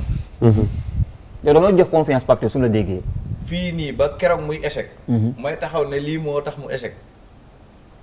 man jëluma décision à sa place. Waaw. je ne peux que constater commenter bu defee dara ma critique positivement wala négativement. lu liste bi mu génnee xam nga mënatuñ ci dara mun nañu wax suñu xalaat. waaw dem na ba pare wax naa la sama xalaat ne je ne vois pas que Abdoulaye Seck ak Koulibaly ñëw en même temps. sauf si mu considère Pape Ciss comme un autre Pathé Ciss comme un autre ak central. ay probabilité la moo tax ma ne la degré d'information bi Pape Thiaw am ak staff technique am amuñu même degré d'information. mais yow mën nga analyser selon joueurs yi nga gis. ak waaw par rapport ak Ndiol li muy wax ne ay kóllëre la fi nekk. waaw moom li mu wax loolu xalaatam la. man aussi li ma wax sama xalaat la. xam nga jox naa la sànq exemple bi ñuy kii nee naa la Tony Silva en partant au mondial 2002. amul benn match. Flavio Roma moo nekkoon titulaire. mais il a fait un bon mondial. comme li mu wax Krépin. il n'est pas régulier. mais leer na la leer na Sénégalais yëpp. kuy koo yee ne ko Krépin day def match day def match. parce que am na fulla beeg jom. mais yaa su ma la déggee mooy yow Tito. non pour yaa l'instant Tito liste bi nga gis nii leneen. Tito nii dara parce Tito. que je suis un Sénégalais nous sommes le Sénégal. même ces joueurs yu saa na bras cassé zéro. Donc si on doit jouer la France demain. demain su ñu war a jouer ak France par rapport ak li fi xew nii pour joueurs yi. léegi duggal ci domaine France bi pare ñu waxtaan. donc voilà donc yaa on a deux bons matchs yu xamante ne am na solo bon dama bëgg ngeen wax ci vite fait les deux matchs de préparation Arabie Saoudite ak États-Unis ce genre de match loo siy xaar après ñu dem premier match bi xamante ne Sénégalais yi moom la ñu xaar muy France bi xamante ne pour man selon man meilleure équipe du monde bi ñoom la donte jël ñu coupe du monde bi mujj Argentine moo ko jël mais am Olivier Dembélé Mbappé je ne parle pas de Doué Barcola ak keneen donc selon ñaari match yi la moo si saxaat ñaari match de préparation yi ak match la bi xamante ne mooy contre la France. au fait quand booy jëm ci mondial. di football match préparation daa am looy tester. wala looy consolider ak pour defaraat yenn repères yi. c'est pour ça. moo tax da ngay par exemple boo amee war a affronter Uruguay. tu vas chercher un match amical contre la Colombie. Colombie waaw. bu fekkee Brésil peut-être di nga wëri Argentine. bu fekkee France ngay footballal peut-être di nga wëri benn Pays-Bas. wala Allemagne. parce que une similitude dafay am. nga xool repères yi foo jaar mais ça ne sera pas la même chose. quand on a des matchs amicaux dañuy considérer acquis yi ñu am familiarité joueurs yi am repères yi ci biir terrain bi. mais système yi doo ko tester carrément. daa am looy xool da nga war a brouiller les cartes quoi. non au-delà du système di nga teg li nga bëgg. mais di nga xool failles yi ak manquement yi. ak fi nga war a réajuster. loolu moom mooy waral match amicaux yi quoi. concernant le match contre la France. Sénégalais yi di def erreur naan France ak lii nii nous allons dañuy dem ci coupe du monde. affronter wuñ France kese. Norvège ci la bokk. Norvège ci la bokk. Irak ci la bokk ak ki ñu war a dajal huitième de finale ba quart de finale ba 16e de finale. suñu jëlee. wóoreeku. on va vers une compétition. mais l'ancienne version est différente de celle-ci. parce que bii ba 48 équipes il y aura plus de matchs. am na logistique bu jiitu avant. pour acclimater wu xool joueurs yi nu ñuy songee climat bi. entre-temps ni ñuy bàyyee France xel. France noonu la ñuy bàyyee xel. moo tax sànq ma ne la am na tuuti similitude. peut-être 2002 bi ñuy daje ak ñoom xamuñu ñu woon. bàyyiwuñ ñu xel. moo tax ñu nax leen gañe leen mais bii ba xam nañ ne que nous avons la meilleure équipe d'Afrique. nous avons une des meilleures équipes du monde parce que nous faisons partie du top 15. am na solo. nous avons les meilleurs joueurs d'Afrique. dañ ci bàyyi xel. cependant il faut savoir que ne la France fait partie des favoris du mondial. pas de la poule mais du mondial. comme ñuy war a jël coupe du monde. waaw parce que c'est 3 finales sur les 5 dernières éditions. la France dafa miin mondial. dafa xam Sénégalais yi ñëw nañu gis liste bu France ne waaye milieu terrain bu France bi suñu milieu moo gën fuuf. Sénégal booy déglu majeure partie bi da ngay réer parce que ay fanatiques ñoo fi ne ak ma riirandoo. am ñu bëri dañoo xeeb France de. man yaa xeebuma France parce que elle est championne du monde 2018 elle est vice-championne du monde 2022 si ce n'est l'Argentine ak yàlla moo bëgg a jox Messi mondial France da doon jëlaat mondial y a de très grands noms en France. faut partir d'abord pour match par match bu nekk ñu xam nuñ koy organiser le match contre la France. ak le match contre la Norvège et le match contre l'Irak c'est pas la même chose. match bu nekk ak lim laaj. ak profil yu wute. contre la France d'abord dañu war a ñëw nangul France statut favori am. d'abord. statut favori am dañuy nangu ne moo ñu mun. maanaam da ngay respecter sans être complexé. effectivement da ngay nangu ne sur le papier moo la mën. parce que mondial ngeen nekk ci beneen compétition du CAN. du match amical. c'est en coupe du monde la France est meilleure que le Sénégal. nga nangu loolu. nga choisir les bons hommes pour le bon match. il faudra être discipliné tactiquement. pendant 90 minutes. ñëwaat nga si 2002. voilà discipline. moo taxoon ma ne la am na mun nañ ko comparer. parce que bële dañoo discipliner tactiquement. pour booy jouer ak équipe bu la ëpp doole foog nga discipliner tactiquement. nga ne am réalisme devant les buts. il ne faut pas faire comme la Coupe d'Afrique. am 3 occasions vendangé ko ba nit ñi commencé saaga nga soog a dugal. match France tu auras peu d'occasions. maanaam Iliman Ndiaye lu mu am contre Maroc noonu raté ko. boo dajee France nga raté ko. waaw je veux pas de citer de nom. mais muy défenseur bi. bu war a mbëkk corner mu dugaloo ko. tu as la responsabilité muy milieu terrain bu war a xaaj mu dugg. wala attaquant bu am jàkkaarloo dóor ko ci mbedd bi yéen a yem. nous aurons peu d'occasions. faut les concrétiser. secret gagner France lépp ci milieu terrain bi la. ci naka. France ci compétition Deschamps connaissant Deschamps peut-être contre Sénégal peut-être dina am ay magu yeeg yooyu noonu. mais Deschamps ci logique am il joue avec un système 4-2-3-1. avec 4 joueurs à vocation offensive. au lycée chaque fois maa ngi dégg ci la vie ñu naan la ay joueurs de couloir en France il joue comme numéro 10 comme Iliman Ndiaye. Ndiaye mu joué noonu waaw. donc il y aura que 2 milieux terrain. Rabiot Tchouaméni. un résistant comme Rabiot. et un bétonneur comme Tchouaméni. comme Sénégal buy football ak petite équipe yi Gana Gueye ak Pape Gueye. Pape Gueye moo doon résistant bi Gana Gueye nekk chien de garde. di sortir yenn bal yi pour dem ak moom. faudra ko foofu ñu accentuer fi ci naka. nga teg 4-3-3. 3 milieu terrain yi coop milieu terrain yi nekk foofu. ñu bindu ci Tchouaméni bañ mu am impact. transition rapide yu Rabiot yi foog ñu empêcher ko. pour nga contrer équipe bi football offensivement. fu bal yi jógee ngay fat mais doo fat boo nee tag Mbappé ci digg surface bi mooy deene boo xoolee ba bal fekk ko foofu ci biir surface. benn accélération leen bàyyi leen. 1 contre 1 Mbappé il filme noonu latéraux 1 contre 1. ak ku mu mën a doon. ambidextre la da nga am fu mu jëm. sa défenseur yi kay ngay wax moo tax ma doon revendiquer défenseur yu baax yi. waaw léegi nag pour ñu empêcher bal bi yegg si foofu. faut que ñu agacer leen ci jeu. boo tegee 4-3-3 nga teg 3 milieu terrain. je te donne un exemple xam nga lan moo tax Paris dangereux. Paris normal 3 résistants lay footballé. muy Fabien Ruiz. muy Vitinha muy Neves. ñoom ñëpp ñoo bokk résiste. dañu am tuuti différence rek mais sorte dabal yëpp mën nañu. ku mën a taxaw comme milieu cyclone la ñuy footballé. xam nga d'habitude mën nga football ak un 6 bétonnier nga football ak benn 8 ak 10. bokkuñu rôle. mais Paris ñett ñëpp mën nañu football même rôle. Vitinha peut se retrouver devant la défense sortir les balles football. Il peut se retrouver devant les buts pour finir les actions. Neves la même chose Fabien Ruiz la même chose. Sénégal foog ñu footballé loolu. muy Gana muy Pape Gueye muy soit Habib soit Lamine Camara. am capacité de projection rapide vers l'avant. mooy Pape Gueye ak Lamine Camara. wala Pape Gueye Habib Diarra. capacité de projection. mais aussi capacité de renforcer les latéraux. pour en cas que 1 contre 1 ñu nekk second défenseur. Gana Gueye bu mu sori défenseur. bu fekkee nekk na ci. bu mu sori. il faut les empêcher de faire les transitions rapides. gëm naa ne suñu attaquants yi muy Sadio Mané Ismaïla Sarr Jackson. ils peuvent créer des problèmes à la défense française. individuellement ils sont bons mais maanaam. comme bu ñu nekkee ensemble. dañuy xaw a am quelques difficultés. mais individuellement ils sont bons dans leur club. mais biir équipe France. dañu am tuuti faille. dañu am faille donc dañuy ñëw si sa waay xam naa dinaa ñëwaat si yow xam naa am na loo bëgg a daangalee de. yaram bi tàng na yaram bi tàng na am na mu ngi woon bu neex nag mu ngi woon bu neex mais. xam nga foog ñu laaj yeneen gars yi xam nga donc sa waay Khalifa bu ñëwee si match de la France déjà dugg nañ si thème bi déjà parce que mooy le premier match. mais avant ça dama bëgg poser benn question. 2 matchs de préparation yi. boo si gisul Koulibaly est-ce que Koulibaly moom war nañu commencer xalaat ne coupe du monde bi coupe du monde loolu coupe du monde maanaam 2 matchs de préparation ku si mel ni man ni may analyser maa ngi fay xaar Koulibaly par exemple avant de ñëw si contre la France.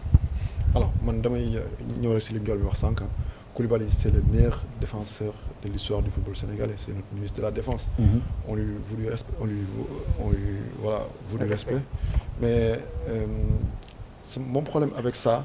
Une équipe sérieuse, une équipe qui a des ambitions d'aller de l'avant, qui a même parfois des ambitions de gagner la Coupe du Monde, parce qu'il faut le dire, on s'est dit qu'on a fait quart, on ne peut pas on a fait quart et entre-temps on a été champion d'Afrique, double champion d'Afrique, donc war nañ mën a dem xooli leneen. xool leneen boobu peut-être c'est voilà donc voilà parlons plus de quart, donc entre quart ak finale ba soriwul demi moo si nekk.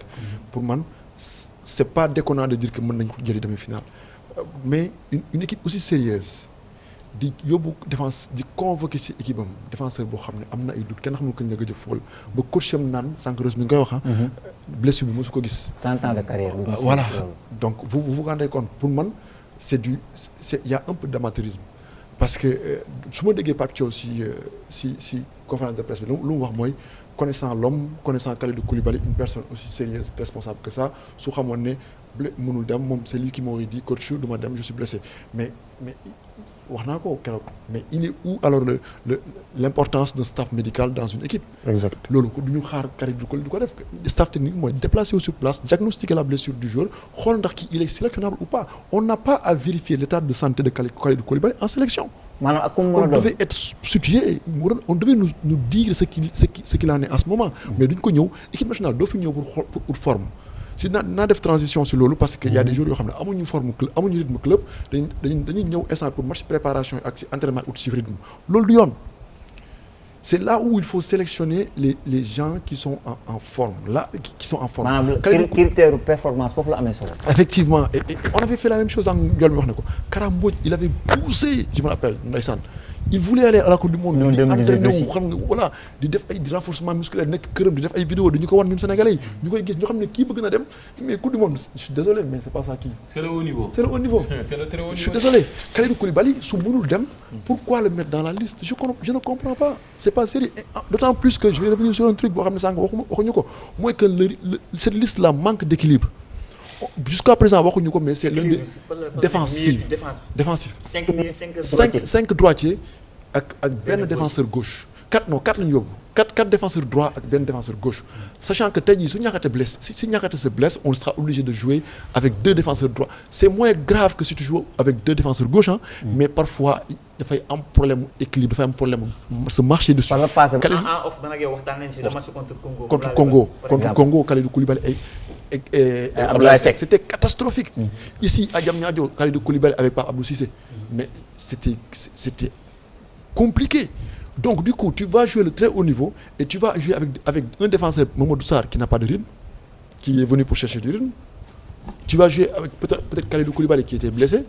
Tu vas jouer avec un Abdoulaye Seck qui s'entraîne au Sénégal, qui fait que de la préparation physique sans pour autant compétir. Et comment avec un Niakhaté qui potentiellement qui a joué toute la saison. mais Sénégalais yi di wax ne par exemple par le passé souvent da am benn exemple buy ñëw sànq sax saa wax na si benn mais loolu gardien la. nekkoon na si banc Monaco. teew ko mu performant coupe du monde. un Nampalys Mendy bi mu nekkee Leinster coupe d'Afrique bi ñu jël noonu. si banc la daan toog performant nekk Krépin Diatta bëri na exemple. mais la coupe du monde pour yow c'est différent. C'est différent et en ce moment football dafa yéegal rythme léegi football statistique la chiffre la c'est des machines presque gars yi. xam nga le football de 2002 je suis désolé n'est pas le football de 2026. Aujourd'hui on peut pas se permettre d'amener à la coupe du monde un gardien qui n'a pas compéti. Donc je suis désolé. Donc du coup, il faut vraiment qu'on fasse attention à ça. Aujourd'hui, on a besoin de jouer avec des joueurs qui sont compétitifs. Point final. Et celui défenseur de Sango Diol wax na ko kenn compétitif aussi. Mais pour finir pour la France, le match contre la France, t'es confiant même par rapport ak liste bi xamante ni tiit nga. Pour yow c'est bon. Normalement, on peut faire l'exploit comme en 2002. Bah, je passe. Je passe, je sais pas. Non, tu ne sais pas. Donc gars yi damay continuer Ndiol donc ak Reus cette fois-ci on va parler du match de la France bi xamante ne saa waay wax na si lu bëree bëri yaa xam donc Khalifa tamit wax na mais Khalifa demul sax ba wax si côté exploit maa ngi koy laaj ndax gëm nga ne ñuy gagné mais xam naa peut-être day xaar ba ci kanam soog a am peut-être ay certitude pour wax ne Sénégal mën na gagné France et tout mais Reus nekk na benn match bu xamante ne wax nga ci lu bëree bëri. y a des joueurs comme Olysée yaa leen si bu baax a baax Dembélé Ballon d'Or on parle de Mbappé on parle de Désiré Doué noo gisee équipe de France ak suñu Sénégal si match boobu noonu. Bon tout d'abord man je pense que match boobu noonu Sénégal bu si dugg dañoo war a jël tour tegee na le ay France am na kii am na kële on doit jouer avec la France les yeux dans les yeux.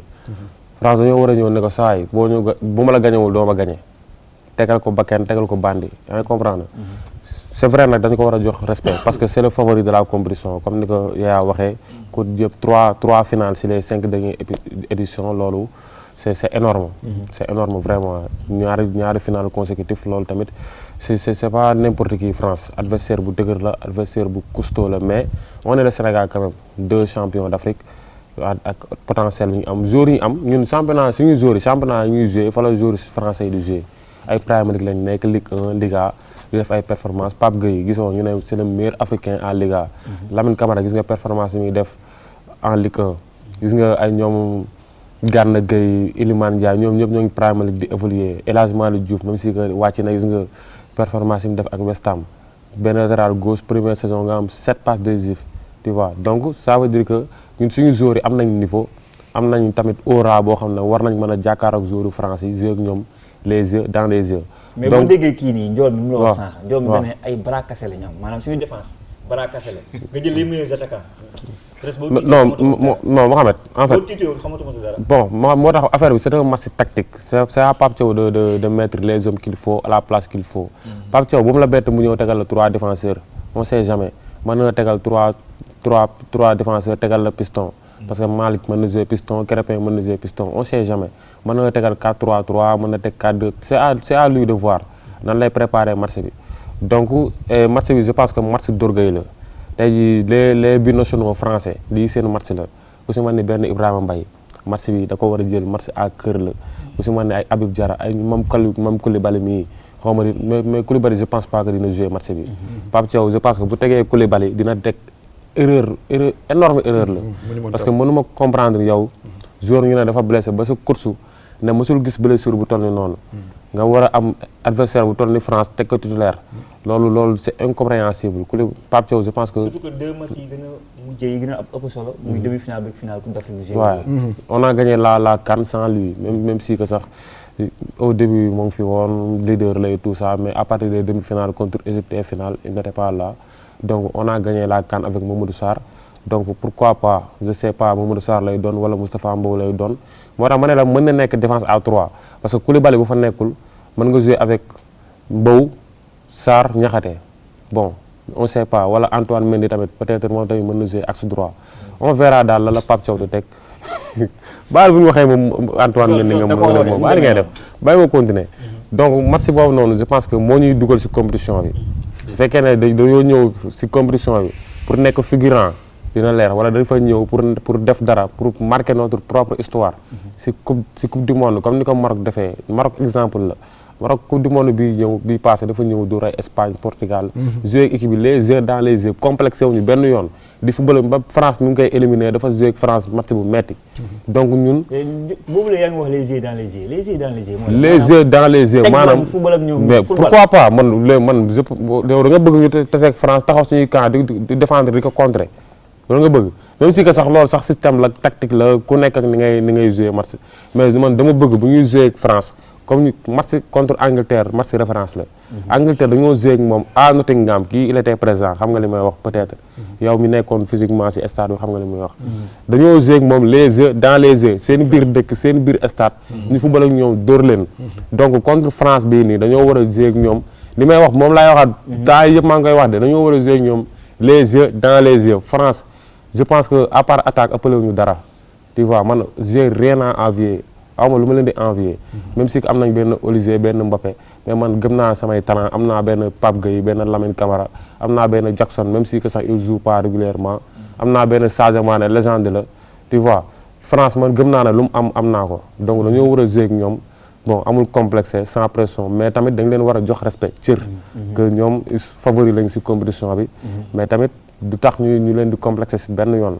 dañoo war a jouer ak ñoom teg bandi mais par rapport ak yaa ngi naan le contexte bi xam ne yaa ngi naan Khalifa seetaan na match bi mais Khalifa seetaan na beneen match boo xamante ne mën nañ ci waxtaan waaw mooy Sénégal Brésil waaw Brésil tegaloo ñu par exemple 4 éléments offensifs Cunha Estevao Rodrigo ak Vinicius Junior teg Guimarães ak Casemiro je pense que France presque loolu lay jouer même si bon on peut dire que Olise day def ko numéro 10 et match boobu li ma seetlu woon mooy benn Edouard Mendy il avait du mal pour sortir des maanaam voilà mais est-ce que mais match contre Brésil boobu noonu est-ce que xam nga ne jàngal nañu lu bëree bëri pour man sax bokk na si tax ñu koy Coupe d'Afrique mais voilà si match contre la France bu ñëwee jël 4 éléments offensifs am def benn pressing mu kawe Edouard Mendy commencé paniquer et par rapport aux défenses yi xamante ne njool nee na ay bras cassés lañ des tiit nga wala tiitoo mais kan mooy tase France te doo tiit titre dina am forcément parce que c'est lui le favori wax naa la mooy le favori numéro 1 de la compétition. mais tamit du mën naa ne compétition bi match boobu moo ñu siy dugal match contre France am na ñu koy jouer am na ñu koy aborder Sénégal am na visage bu muy wane si match boobu noonu. dina mën a ñëw ne gars yi le monde entier gis ngeen. compétition bi ñëw ma fi pour figurer dama fay ñëw pour def dara mais boo ñëwee lal basang France jàll dem. saa waay mën nañ dëgg wax suñuy bagage ñëwaat toog quoi. beneen question boo xam ne avant may dem suñu joor mooy l'efficacité bi nga xamante ne ñoo ngi koy xaar si match boobu noonu. l'efficacité souvent dañu siy waxtaan man ak yow souvent dañu may wax ne bon yenn occasion yi ñu raté Coupe d'Afrique. bu fekkee la même chose la ñuy def en Coupe du monde. ça va être difficile. non Coupe du monde moom c'est le très haut niveau comme ni ko saa di waxee. Coupe du monde c'est le très très très haut niveau. li gars yi doon xam nga man kan bi passé maa ngi la doon wax ne bu ñu deewee Jackson moo ngi nar a rey.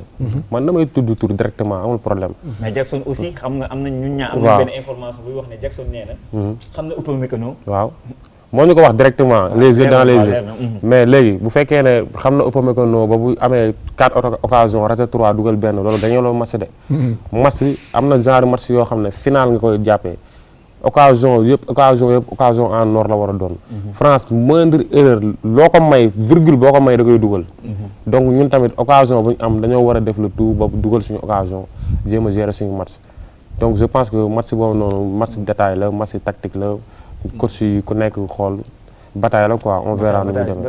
incha allah donc Ndiol dama lay yeewaat nag yeewul xam nga saa sedd bi jàpp na la yow luy ñëw si benn match bu xamante ne je pense que.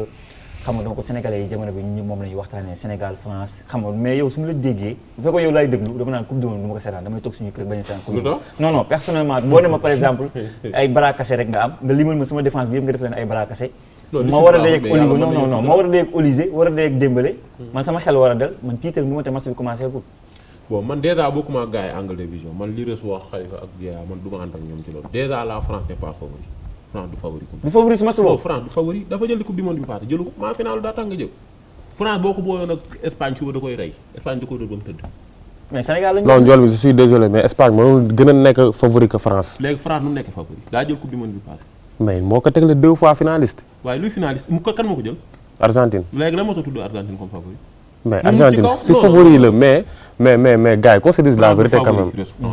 ah ok vas-y. France boobu il y a 4 ans après 4 années ont écoulé entre temps 4 années compétition bi mujjee dem nan lañ ko def France dafa ñëw Espagne ne ko li nga root doyul dama rootiwaat mais ñoom est-ce que tu sais que France bii nii est-ce que gënul dangereux France bu 2022 waaw loolu question la waay en tout cas daal du ma xuus ci loolu mais li ma def mooy France du favori yow yi nga fi wax Sénégal ay bras cassés nga ñëwaat nañu si ne man Ndiol nag développé non duma ko jël angle de vision France du favori benn loolu parenthèse bi ma doon ubbi rek beneen bi topp bu ma ñëwee Sénégal France comme ni ma la wax rek man damay dellu si waat ginnaaw tuuti ci li si maanaam une bonne compétition commence par une bonne sélection man bu Sénégal sélectionné li mu war a sélectionné du ma tëdd sax sama xel dem ci France billaay parce que collectivement France amuñu leen tuuti envie gars yi nga ay Olysée ay Dembélé le football c'est un jeu collectif comment baali ma la mais man nee naa la sama problème Mouhamed sama inquiétude mi ngi trouvé ci au niveau de la défense suñ défense bi am problème tam ñu mën koo saafara y a trop de bricolage nee naa la au niveau dafa am ay propre exigence chaque jour maa ngi koy wax di ko répété di ko répété li may ñaan nag yàlla bu nekk dëgg maanaam li may wax nii bu ma sañoon du nekk dëgg bu nekkee dëgg rek c'est la catastrophe bu ma sañoon Pape Thiaw li mu sélectionné nii mooy nekk raison Pape Thiaw am dëgg ma dem ba tourné ni man Ndiol mi kat nakate dama doon wax lu ma neex mais lii Pape Thiaw def mooy la bonne sélection loolu laay ñaan mais il faudra mu convaincre ma ci loolu parce que wax naa la Mohamed li nga football ak émotion ça rime pas football du diine il faut qu'on mette les émotions de côté ay kaaw Malang Sarr wax na fi lii ko non dañuy wax lu fi nekk man damay les choses sur la table dama wax la Mohamed Lacoste bu noir la sol fu la neexee nga ne bu rouge la gis Mohamed lu jaune la sol yaa bu ko neexee mu ne lu rouge la sol anyway moom c'est son problème mais man li nga xam ne moom moo nekk dinaa la ko wax tournoi la coupe du monde ñaata temps lay durer 1 mois est-ce que jour bu parewul dina am temps pour pare bala ngaa pare ñu doon la nga dem ñibbi c'est une compétition de 7 ans. mais lii valable woon ci coupe d'Afrique ñu naan Nampalys Mendy gisul coupe d'Afrique da toogoon l'instant pour loolu laay bañ a dégg nañ bàyyi di wax coupe du monde di wax loolu moo tax africain doo ko gaaw a gis mu final ci coupe du monde parce que da ngay dem nee naa la Soudan wax naa ko fii sànq waxuma la Soudan France du Botswana coupe d'Afrique ñan ngay jël yow coupe d'Afrique bu dee 20 équipes la 19 yëpp yaa leen mën wala 18 yëpp yaa leen mën benn équipe nga fay titiller sa bopp ak affaire donc loolu valable wul quoi mooy loolu nañ buñ coupe mais Mohamed kii bu ko bàyyi muy wax lu ko neex yow boo bëggee basé wu foofu kon suñu équipe bi 5 jours a fi des lu factuel laa lay wax maanaam d'accord am na loo xam ne mënul ñàkk am na ci ay joueurs yoo xam ne man xam naa ne ñoom ñoo fi sës parce que yaa fi sës mooy taxawal le cas mais Ibrahima Mbaye sax xam nga ne sësu fi mais Ibrahima Mbaye du titulaire tey yi bu àll mais dañ koy yóbbu Ibrahima kam moo wax bu mu dem day dem. waaw Ibrahima mais kon amul inquiétude ci yow moom. bu fekkee da nga bëgg basé wu foofu laa la wax kon suñuy liste bi 5 jours dafay des. Reus attaque bi awma si problème. défense bi milieu bi awma si problème ba ci gardien bi awma si problème parce que xam naa ni Edouard Mendy bu géré wul Yvan mën na gérer comme Mori Diaw awma man tey jii nii bu Edouard Mendy góolu woon sax coow jubul de. attaque bi nice parce que attaque bu bëri ba nga naan nañ wàññi foofu amul problème. wax ji mooy dañoo yóbbu défense bu baaxul te amoon possibilité yóbbu ko. bu fekkoon Mohamed nekku fi Malang Sarr nekku fi benn Nobel Mendy nekku fi lii lañ am non coow jubul nañ dem. lu ñu yàlla jox ñoo xam mooy suñu wërsëg mais Mohamed dañoo jëm ci coupe du monde mu nekk compétition di am par 4 ans. tey jii sa génération bi ay Sadio Mané ay Gana Gueye ay Koulibaly nii ay Mendy bi mooy seen dernière coupe du monde de. peut-être mën nañ demaat CAN 2027 accompagner équipe bi mais ñoom avec la coupe du monde c'est terminé. wala koo ci yóbbuwaat coupe du monde bi di ñëwaat je suis désolé mais ataaya la lay mën a defal du la mal benn njëriñ. comme naa baali ma def mais Ndiol instant yi nii défense bi xam ne yaa ngi koy wax bu léegi comme ça ñu la ko waxee Malang Sarr lii am na ba pare. amul weesagul. loolu la d'accord ay li am na ba pare su ngeen waxee du ko changer mais c'est pas trop tard. il a dans la mesure où Malang Sarr est encore réserviste je pense qu'il a réserviste mooy. ma dara Khalifa Reus yaa trop d'incohérence dans la liste de Pape Thiaw. Merci beaucoup. Trop d'incohérence. Merci. Par exemple, Malang Sarr, il est français convoqué. Loo koy defee réserve ah di nga jël Guinée di ko def réserve wala nga jël Malien. non nañu waxtaan wa dëgg. soit da nga koy convoqué complètement sinon nga délaissé ko. complètement bien sûr je suis d'accord. moo tax man la Pape Thiaw n'a pas pris ses responsabilités. il y a des non-dits. am na lu ñu waxul ci la cas Malang Sarr buñ ñu gëmloo ay waxoon na fi lii parce que Massamba wax na ko Mademba wax na ko. du ma citer tour mais ay Mbaye Niang Nampalys Mendy Habib Diarra li ñu wax booy bi wax ko. kii 19 ans la am wax nañ ko équipe nationale mun xelam demagu ci. dañ ko koy nangul. juddoowul Sénégal. France la juddoo. fa la màggee fa la mëqee suuf fa la raamee fa la taxawee fa la fubale. y a des no-dits quoi. y a des no-dits am na lu ñu ci wax te gis nga point yu noir yooyu ñuy dugal suñ fubal moon naa ni bu gàq amee suñ fubal wala Sénégal bu fekkee eggagul sax au sommet de son art ba tey wala Sénégal taxul ñu koy comparer ak ay France ak ay Espagne ak yooyu loolu la mooy ay kóllëre ak ay masla prise de responsabilité dafa manque ci ñenn ñi ko war a jël. mais li ñuy wax ci football état d'esprit groupe dafa am solo. compétition loolu am na ci solo. ma tënkal la compétition ci gàttal. forme du moment la nee naa la compétition lu mu yàgg bu un mois yi boo ko boucler ci un mois ay 2 jours a ciy topp. est-ce que jour bu parewul Mohamed di nga mën a pare ci un mois mënul nekk. compétition yëmul ak saison xam nga saison 9 mois wala 10 mois. jour dañuy jouer benn 2 premiers mois benn Khalifa mën na ñëw du nekk ci forme. mais au fur et à mesure muy dugg deuxième mi-temps di ñëw bala ñu egg ci mi-saison mën na récupérer sa forme. mais compétition 7 matchs la 8. tey jii nii dans un pays yoo respecte le football Koulibaly même boo ko yóbboo contre Irak la war a ñëw te 5 minutes la war a football 5 minutes. c'est au niveau. mais Mohamed ki li muy wax c'est tellement vrai que Lamine Yamal bokk Sariya laay wax na de ci cadre Espagne Lamine Yamal bokk na ci cadre Espagne on parle de l'un des meilleurs joueurs du monde actuellement. dafa blessé ba gars yi ne la boo moytuwul 3e match Espagne lay joué. voilà est-ce que dégg nga Espagne wax Lamine Yamal premier match. te gars yi doo mës a dégg gars yi ci débat ay day joué ak du joué. donc c'est tellement vrai quoi joueur bu blessé moom. maanaam tey jii représente Sénégal. Mohamed c'est autre chose. Mohamed man non waxuma Koulibaly bu mu dem de il faut mu leer bu kenn dagg sama yox waxuma Koulibaly bu mu dem de.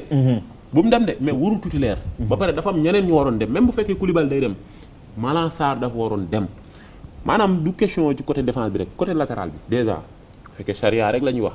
Antoine Mendy soit da nga koy convoquer comme ak central de métier soit nga koy convoquer comme latéral bu dee latéral mënul latéral bu dee ak central la na concurrence place am ci ak central bi te tu as mieux que Antoine.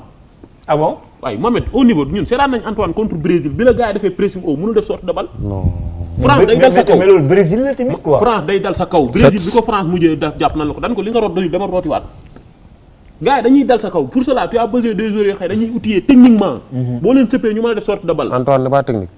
waaye Antoine mu pale yaa gën a technique Antoine Mendy. non non bul ma wax loolu yéen wax xam nga am na loo bu ngeen waxee je vais cracher le morceau. man un chat je l'appelle comme un chat. muus laa koy wax moom la tudd. maanaam tey jii nii ñun dañoo am possibilité tey nga bu ñu yóbbuwoon Malang Sarr. Koulibaly na dem coow jiwu parce que c'est un leader moral. mën naa la ay Koulibaly yi ay Sadio Mané ay Gana Gueye ay Edouard Mendy ñooñu c'est plus que des joueurs. ñoom tey seen statut fi mu toll. ko su sax veille match day am mu laaj leen seen xalaat ci biir match dañuy joxe seen xalaat. pour finir donc par rapport à la France parce que il faut finir peut-être waxoo ko ci France ba tey yow ci liste bi nga taxaw. non maanaam par exemple problème nekk bu ñun bu amoon défense bu baax.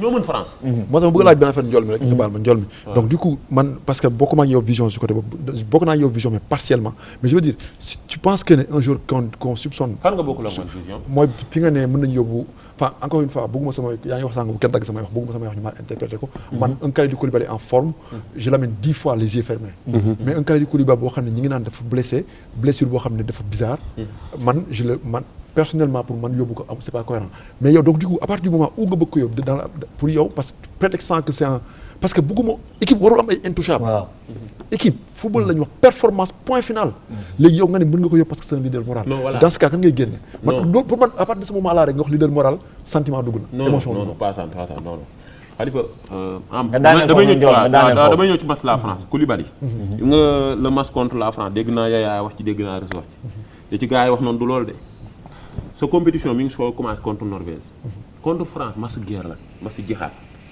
waaw maanaam c'est plus qu'un match maanaam pour man contre Norvège la ñu war a commencé teg tactique ban tactique yenn joueurs ñooy football mais contre France saa yi da nga soxla ay joueurs yu pare physiquement mentalement mais da nga soxla ñoo xam te dañuy jàllale discours bi nga contre France da nga soxla benn El Hadji bu dugg ci vestiaire wax ak booy yi da nga soxla benn Fadiga bu wax ak booy yi déglu rek da nga soxla benn Koulibaly bu wax ak booy da nga soxla benn Cheikh Kouyaté bu wax ak booy yi parce que booy yi ay binationaux lañ te a besoin ñu fàttali leen démb ñu fàttali leen ñu nag histoire ñu nag maanaam kii di France ni histoire nan la demee bu leen galvaniser glorifier leen mais wax ak booy yi mën nga ko def sans être dans la liste non mais ku yow lan moo tax ñu jël capitaine bi ci Sadio Mané jox ko Koulibaly waaw d'accord naa mais comme Cheikh Kouyaté ñu def nii intégré c'est-à-dire mën nga blessé nga génn groupe bi non genre mën na dem c'est de la place quoi comme blessure am comme forfait wul carrément da nga leen di may le fait que ñu bëgg ko yóbbu mais n'empêche en parallèle yóbbaaleel ñoom mais pourquoi 2022 defuñu ko ak Sadio Mané defuñu ko Sadio Mané non Sadio il était carrément non Sadio Mané gars yi ñu doon wax possible huitième de finale mën na jouer xam nga nag tey jii ñoom li ñu teg ci taal bi ñoom ci lañ mën a dem comme génnuñu ci service médical bi génnul ni carrément Koulibaly est forfait yow ba keroog ginaar di sax bi jën da ngay jàpp ni disponible pour départager damay bàyyi yaay ñëw par rapport ak débat yaa ngi gis débat par rapport ak parce que tontu sama question su génne su yóbboo Kalidou Koulibaly kon kan lay génne pour dugal maanaam non expliqué naa la maanaam Khalifa nañ bàyyi saa yi mu départager leen il faut on avance Sénégal France yow man li moo tax ba léegi nii waxu man Khalifa moo développé maanaam Sénégal France du question match boo nga xam ne da ngay ñëw ay tactique ak yooyu da ngay soxla Khalifa mii na nekk joueur bi gën a technique ci équipe bi bu fekkee day teggi tànk na toog xaar ñu est-ce que comprendre nga match boo xam ne comme li yaay wax moo ci nekk mën nga ko jouer 90 minutes ak benn 11 mais ci kaw 11 yooyu ñu xam ban match la ñuy jouer est-ce que comprendre nga match Sénégal France ki koy jouer day xam ban match lay jouer ak ñan lay jouer ak match bi lan la laaj yaakaar naa loolu bu ko joueur bi xamee non bu discours bi jàllee rek t'as pas besoin ngay nekk di wax sànq tey maa ngi dégg gars yi naan ci milieu terrain beeg yooyu contre France inquiétude bi ci défense bi la nekk pour man suñu milieu terrain bi day xool France les yeux dans les yeux je te jure Gana Gueye bi nga xam ne il a fait 10 ans d'expérience non moom rek mën na organiser milieu terrain mais yow lii valable sans pour Koulibaly moo valable pour Gana Gueye jusqu'à présent non d'accord mais dama xam ne Gana Gueye Mouhamed xamal tax mais est-ce que Gana Gueye 50% bu war na démarrer match non bu parewul na xaar xaw ma ci dem Dakar ak ñëw lu parewul na xaar mais dama xam ni bu Gana Gueye ñëwul Lamine Camara mën na gérer foofu maanaam boo xoolee ci attaque bi même Sadio Mané bu manqué woon sax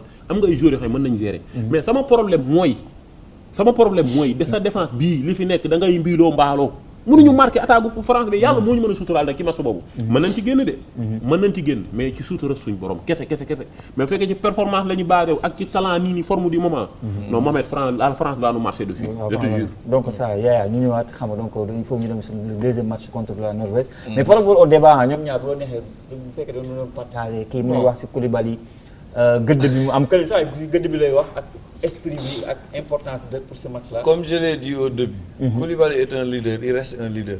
Qu'il joue, qu'il ne joue pas, il reste un leader. Le discours va passer. gëm naa ne contre France képp ku ñu solal maillot bi kii di nga xam lan moo la yëkkali. parce que d'abord c'est d'ordre historique avant d'être footballistique. daa am fu ñu jaar ak France daa am fu ñu war a féete ak moom. tu vois loolu kese la rek. amul leneen. mais par rapport ak match boobu xamante ne saa waay dañ ne moom peuram ragalam mooy l'attaque de la France contre la défense mais pour le milieu terrain on a les joueurs. xam nga ndox day jaar ci tuyau SDE pour mën a dugg sa kër. yaay xam foo koy fàtte. transition yi bu ñu ko coupé rek am jàmm. mooy li ma la wax milieu terrain c'est entre Rabiot et Tchouaméni. tout passe par Rabiot. mais yaa xam nga problème fan la nekk mënoo hubal 90 minutes ca sa ak attaque français duñ frotté ak sa défense am ay 1 contre 1. am ay. waaw mënoo fexe ba ay kii nii peut-être que ce soit relance lay nekk ci défense yi. wala gardien bi relance te imagine quoi benn Malick Maignan bu tëmbalee. attaque France bi ñoom Mbappé ñu départ ñoom Olivier wala njëkkante. xam nga lu tax leen romb dem. xam nga lu tax tiituma ci capacité de réaction de Pape Thiaw. parce que je l'ai vu à l'œuvre. comme par exemple je te donne un exemple France Argentine finale bi. bi Argentine waaxoo pang. dañoo réagir si saa si def 2 changements revenir au score. Pape Thiaw bi mu demee contre Maroc. benn exemple bu gën a palpable. dafa changer système def changement passé. exactement du 4-3-3 au 3-4-3. mais bon Pape Thiaw y avait des joueurs frais. non des joueurs frais xam nga non. mais Khalifa mu réagir. et puis bokkul parce que loolu match kii la match de finale la match de coupe c'est-à-dire un match boo xam ne. exactement du bokkul ak match de poule boo xam ne tu te Khalifa Sénégal Pape Thiaw li mu def contre Maroc. du ko def contre France su fekkee ne que changement dafa am il va faire poste poste. il va pas changer de schéma de capacité de réaction de Pape Thiaw. waaw si noonu nag xam naa. je vous ai donné un exemple. tactiquement ouais. Si je parle de 4-3-3 xam nga dama la mentionné ne France 4-2-3-1 lay footballé. avec benn 2 milieux terrain bu ñu tegee 4-3-3 ku nekk sa rôle spécifique lay doon. On va empêcher les transitions rapides. Même en même temps être solide derrière. Comment soit excentré bi dimbali latéral mu nekk 2 latéraux. Comme ça muy dembale keneen du mun a percer gars yi à tout moment. Un grand joueur mënoo ko marquer 90 minutes. Forcément il y aura des failles. Mais à chaque fois que ñu am danger qu'on soit présent. Il va avoir des sa défense bi Yaya heure bu jàkkaarloog sa gardien sa défense sa attaque France bi heure bu jàkkaarloog sa défenseur yi c'est là. parce que yaa li nga xam ne il faut qu'on soit présent. mooy loolu lu koy may mooy fraîcheur ak rythme. yàlla na ko yàlla may jour si. xam nga par rapport à la fraîcheur parce que par rapport à la fraîcheur wax ci fraîcheur défense bi par rapport ak l'attaque bu France. moo tax sànq en fait man mënu ma exprimer aussi comment match Sénégal France mënu ma si wax lan la mënu ma wax nii lay demee. mënu ma gisuma pour l'instant je vois rien. amoo benn affaire non parce que il y a beaucoup d'incertitudes. ay joueurs yu amul rythme ay joueurs yoo xam ne wóoru ndax mën nañ c'est très compliqué sànq yéen ko benn affaire boo xam ne dafa important mais da ngeen ko jëlee côté bi mu lay arrangé quand Jackson dit que xam na Upamecano mais Upamecano aussi xam na Jackson. bu la fàtte loolu. xam nga ma waaye xam naa la donc mën na nekk un grand frein mën na nekk inconvénient pour ñun tamit tu vois ce que je veux dire. donc pour trahir le secret bi moom xam naa ko parce que à l'entraînement ñi ma marqué la loolu la. mais bon. c'est sa version du fait je veux dire c'est sa version donc ça reste sa version mais je veux dire ñun aujourd'hui je pense que ni dañoo soxla ay certitude suñu amoon tey jii la même certitude qu'on avait avant d'aller à la CAN. on serait pas en train de dire que Pape Thiaw listam bi demee na nii wala demee na la mais ce n'est plus la même chose sauf que gis nga pour man en fait Pape Thiaw a été suffisant dans sa liste c'est-à-dire dafa ñëw les choses ont changé mais j'ai l'impression que la liste n'a pas évolué. tu comprends. gis nga mbir su changé da ngay réadapté wu. il s'est pas réinventé. Il nous a pondu, entre guillemets, excusez-moi du terme, la même liste qu'à la CAN. Les réalités ne sont pas les mêmes. On la casse à chaque fois. Mais franchement, on est derrière eux. Pape Thiaw, on le respecte, on lui fait confiance, comme dit et on espère que nous donner satisfaction à la Coupe du Monde. Donc, gars, nous sommes ici pour l'émission. Mais tout d'abord, nous avons des pronostics. Nous avons voir Master France, score du match. Score du match. Si ça xel lu mu la jox quoi. Sénégal France 2-0. 1-0 pour Sénégal. 2-0 pour Sénégal but de Jackson et de Sadio Mané. 2-0. Ndiol. pour dire vrai xaw ma de man Sénégal France moom saa yi ñu ngi ci loxo yàlla rek. ku ci bés mi bakkan lay waxee rek agréé bi neex. waaw loolu la li ma bëgg laa def. non du sérieux mais dama def pronostic. dinañu yàlla suturaal rek contre. mais yow Ndiol bu la posé question su mu ne woon tey big nii dañuy def benn signature 0-0 da ngay jël. 1 point contre la France. waaw mais niil ci France dawal ba dee. non luy loolu. lan. waaw ñu avancé ñu dem. waaw yow Ndiol waa ni ngay wax waay. ma ne la signal pour 1-0 contre la France. am sa premier point. tu signes wala tu dis que. 0-0. 0-0. gënalu ma nag. wax dëgg yàlla bëgguma ñu def 0 dama bëgg ñu gagner. boo deful 0-0 ñu door la. waaw non mais loolu laa moo tax xaw ma. yow kon donc da nga jàpp ne mënuñu def France avec quoi mais su fekkee ne que damay def 0-0 dem dóor Norvège dóor keneen ki. parce que on parle que de la France on parle pas de la Norvège. on a beaucoup parlé de la France et on n'a pas parlé de la Norvège. mënuñu wax Norvège parce que gis nga entrée en lice gis nga premier match contre la France. pour man mooy dicter sa tempo compétition. tu fais ton entrée en lice. foofu ngay joxe un signal fort wan le monde entier. France maanaam tey jii nii c'est l'adversaire idéal. mu nekk champion du monde en titre nekk vice champion. Sénégal ñëwaat ko xoolaat ko les yeux dans les yeux dóor ko. xam nga Sénégal bu dóoraatee France mooy nekk première équipe bi ko xam ne moom moo ko dóor ci biir match est-ce que comprendre nga. deux fois parce que Argentine ci Euro bi la ko gagné. comprends nga ma la. Italie bi mu koy dóor kii en 2012 si je ne me trompe pas yaakaar naa Euro bi la ko éliminé. xaw ma nag ay 2010 ak 2014 dóor nañu ko sur le terrain wala déet non kii dóor na ko. non 2010 premier tour troisième match mooy bi tourné seen équipe. mais tey jii nii ak statut bi mu nekk nii. billaahi buñ classé woon li ñu war buñ ko dóoree non dina glorifier booy dinañ gëmaat ni mën na nekk. mais gis nga yeneen équipe yi fi nekk ay Espagne maanaam ñi nga xam ñoom lañ jox favori dina am beneen bët bu ñu xoolaat Sénégal te day defar sa compétition te am besoin encore d'une victoire pour se qualifier moo tax match la boo nga xam ni c'est très important quoi c'est très important yaa tey mu la tegoon big ne la signé 1-0 non man tu prends wala tu te dis que non 0-0 moom bëgguma ko quoi gëwuma loolu man li ma gëm mooy damay dóor France ba kenn la gis leneen incha allah mais yaa yàgg la nii kon ni ci woon tey jii nii Sénégal day dóor France sa bakkan ci la dépendre doo ko si. doo ko teg waaw wallaahi doo ko teg sam bakkan comme ça tey Sénégal day dóor kii bu Sénégal dóoru kii ref doo fanaan da ngay signé. non dama ko signé mais maanaam damay wax sama gëm-gëm. sama gëm-gëm li ma sa ngëm-ngëm man laa wax. jusqu'au soir. où l'arbitre sifflera à la fin du match damaa gëm ne damay dóor France. amiin incha allah amiin waay. gëm-gëm boobu laa am. mais du tee nga wax li fi xew. waaw exactement ak nan nga war a jaaree bu dóor ko j'ai foi en Pape Thiaw. j'ai foi en mes joueurs. loolu laa gëm.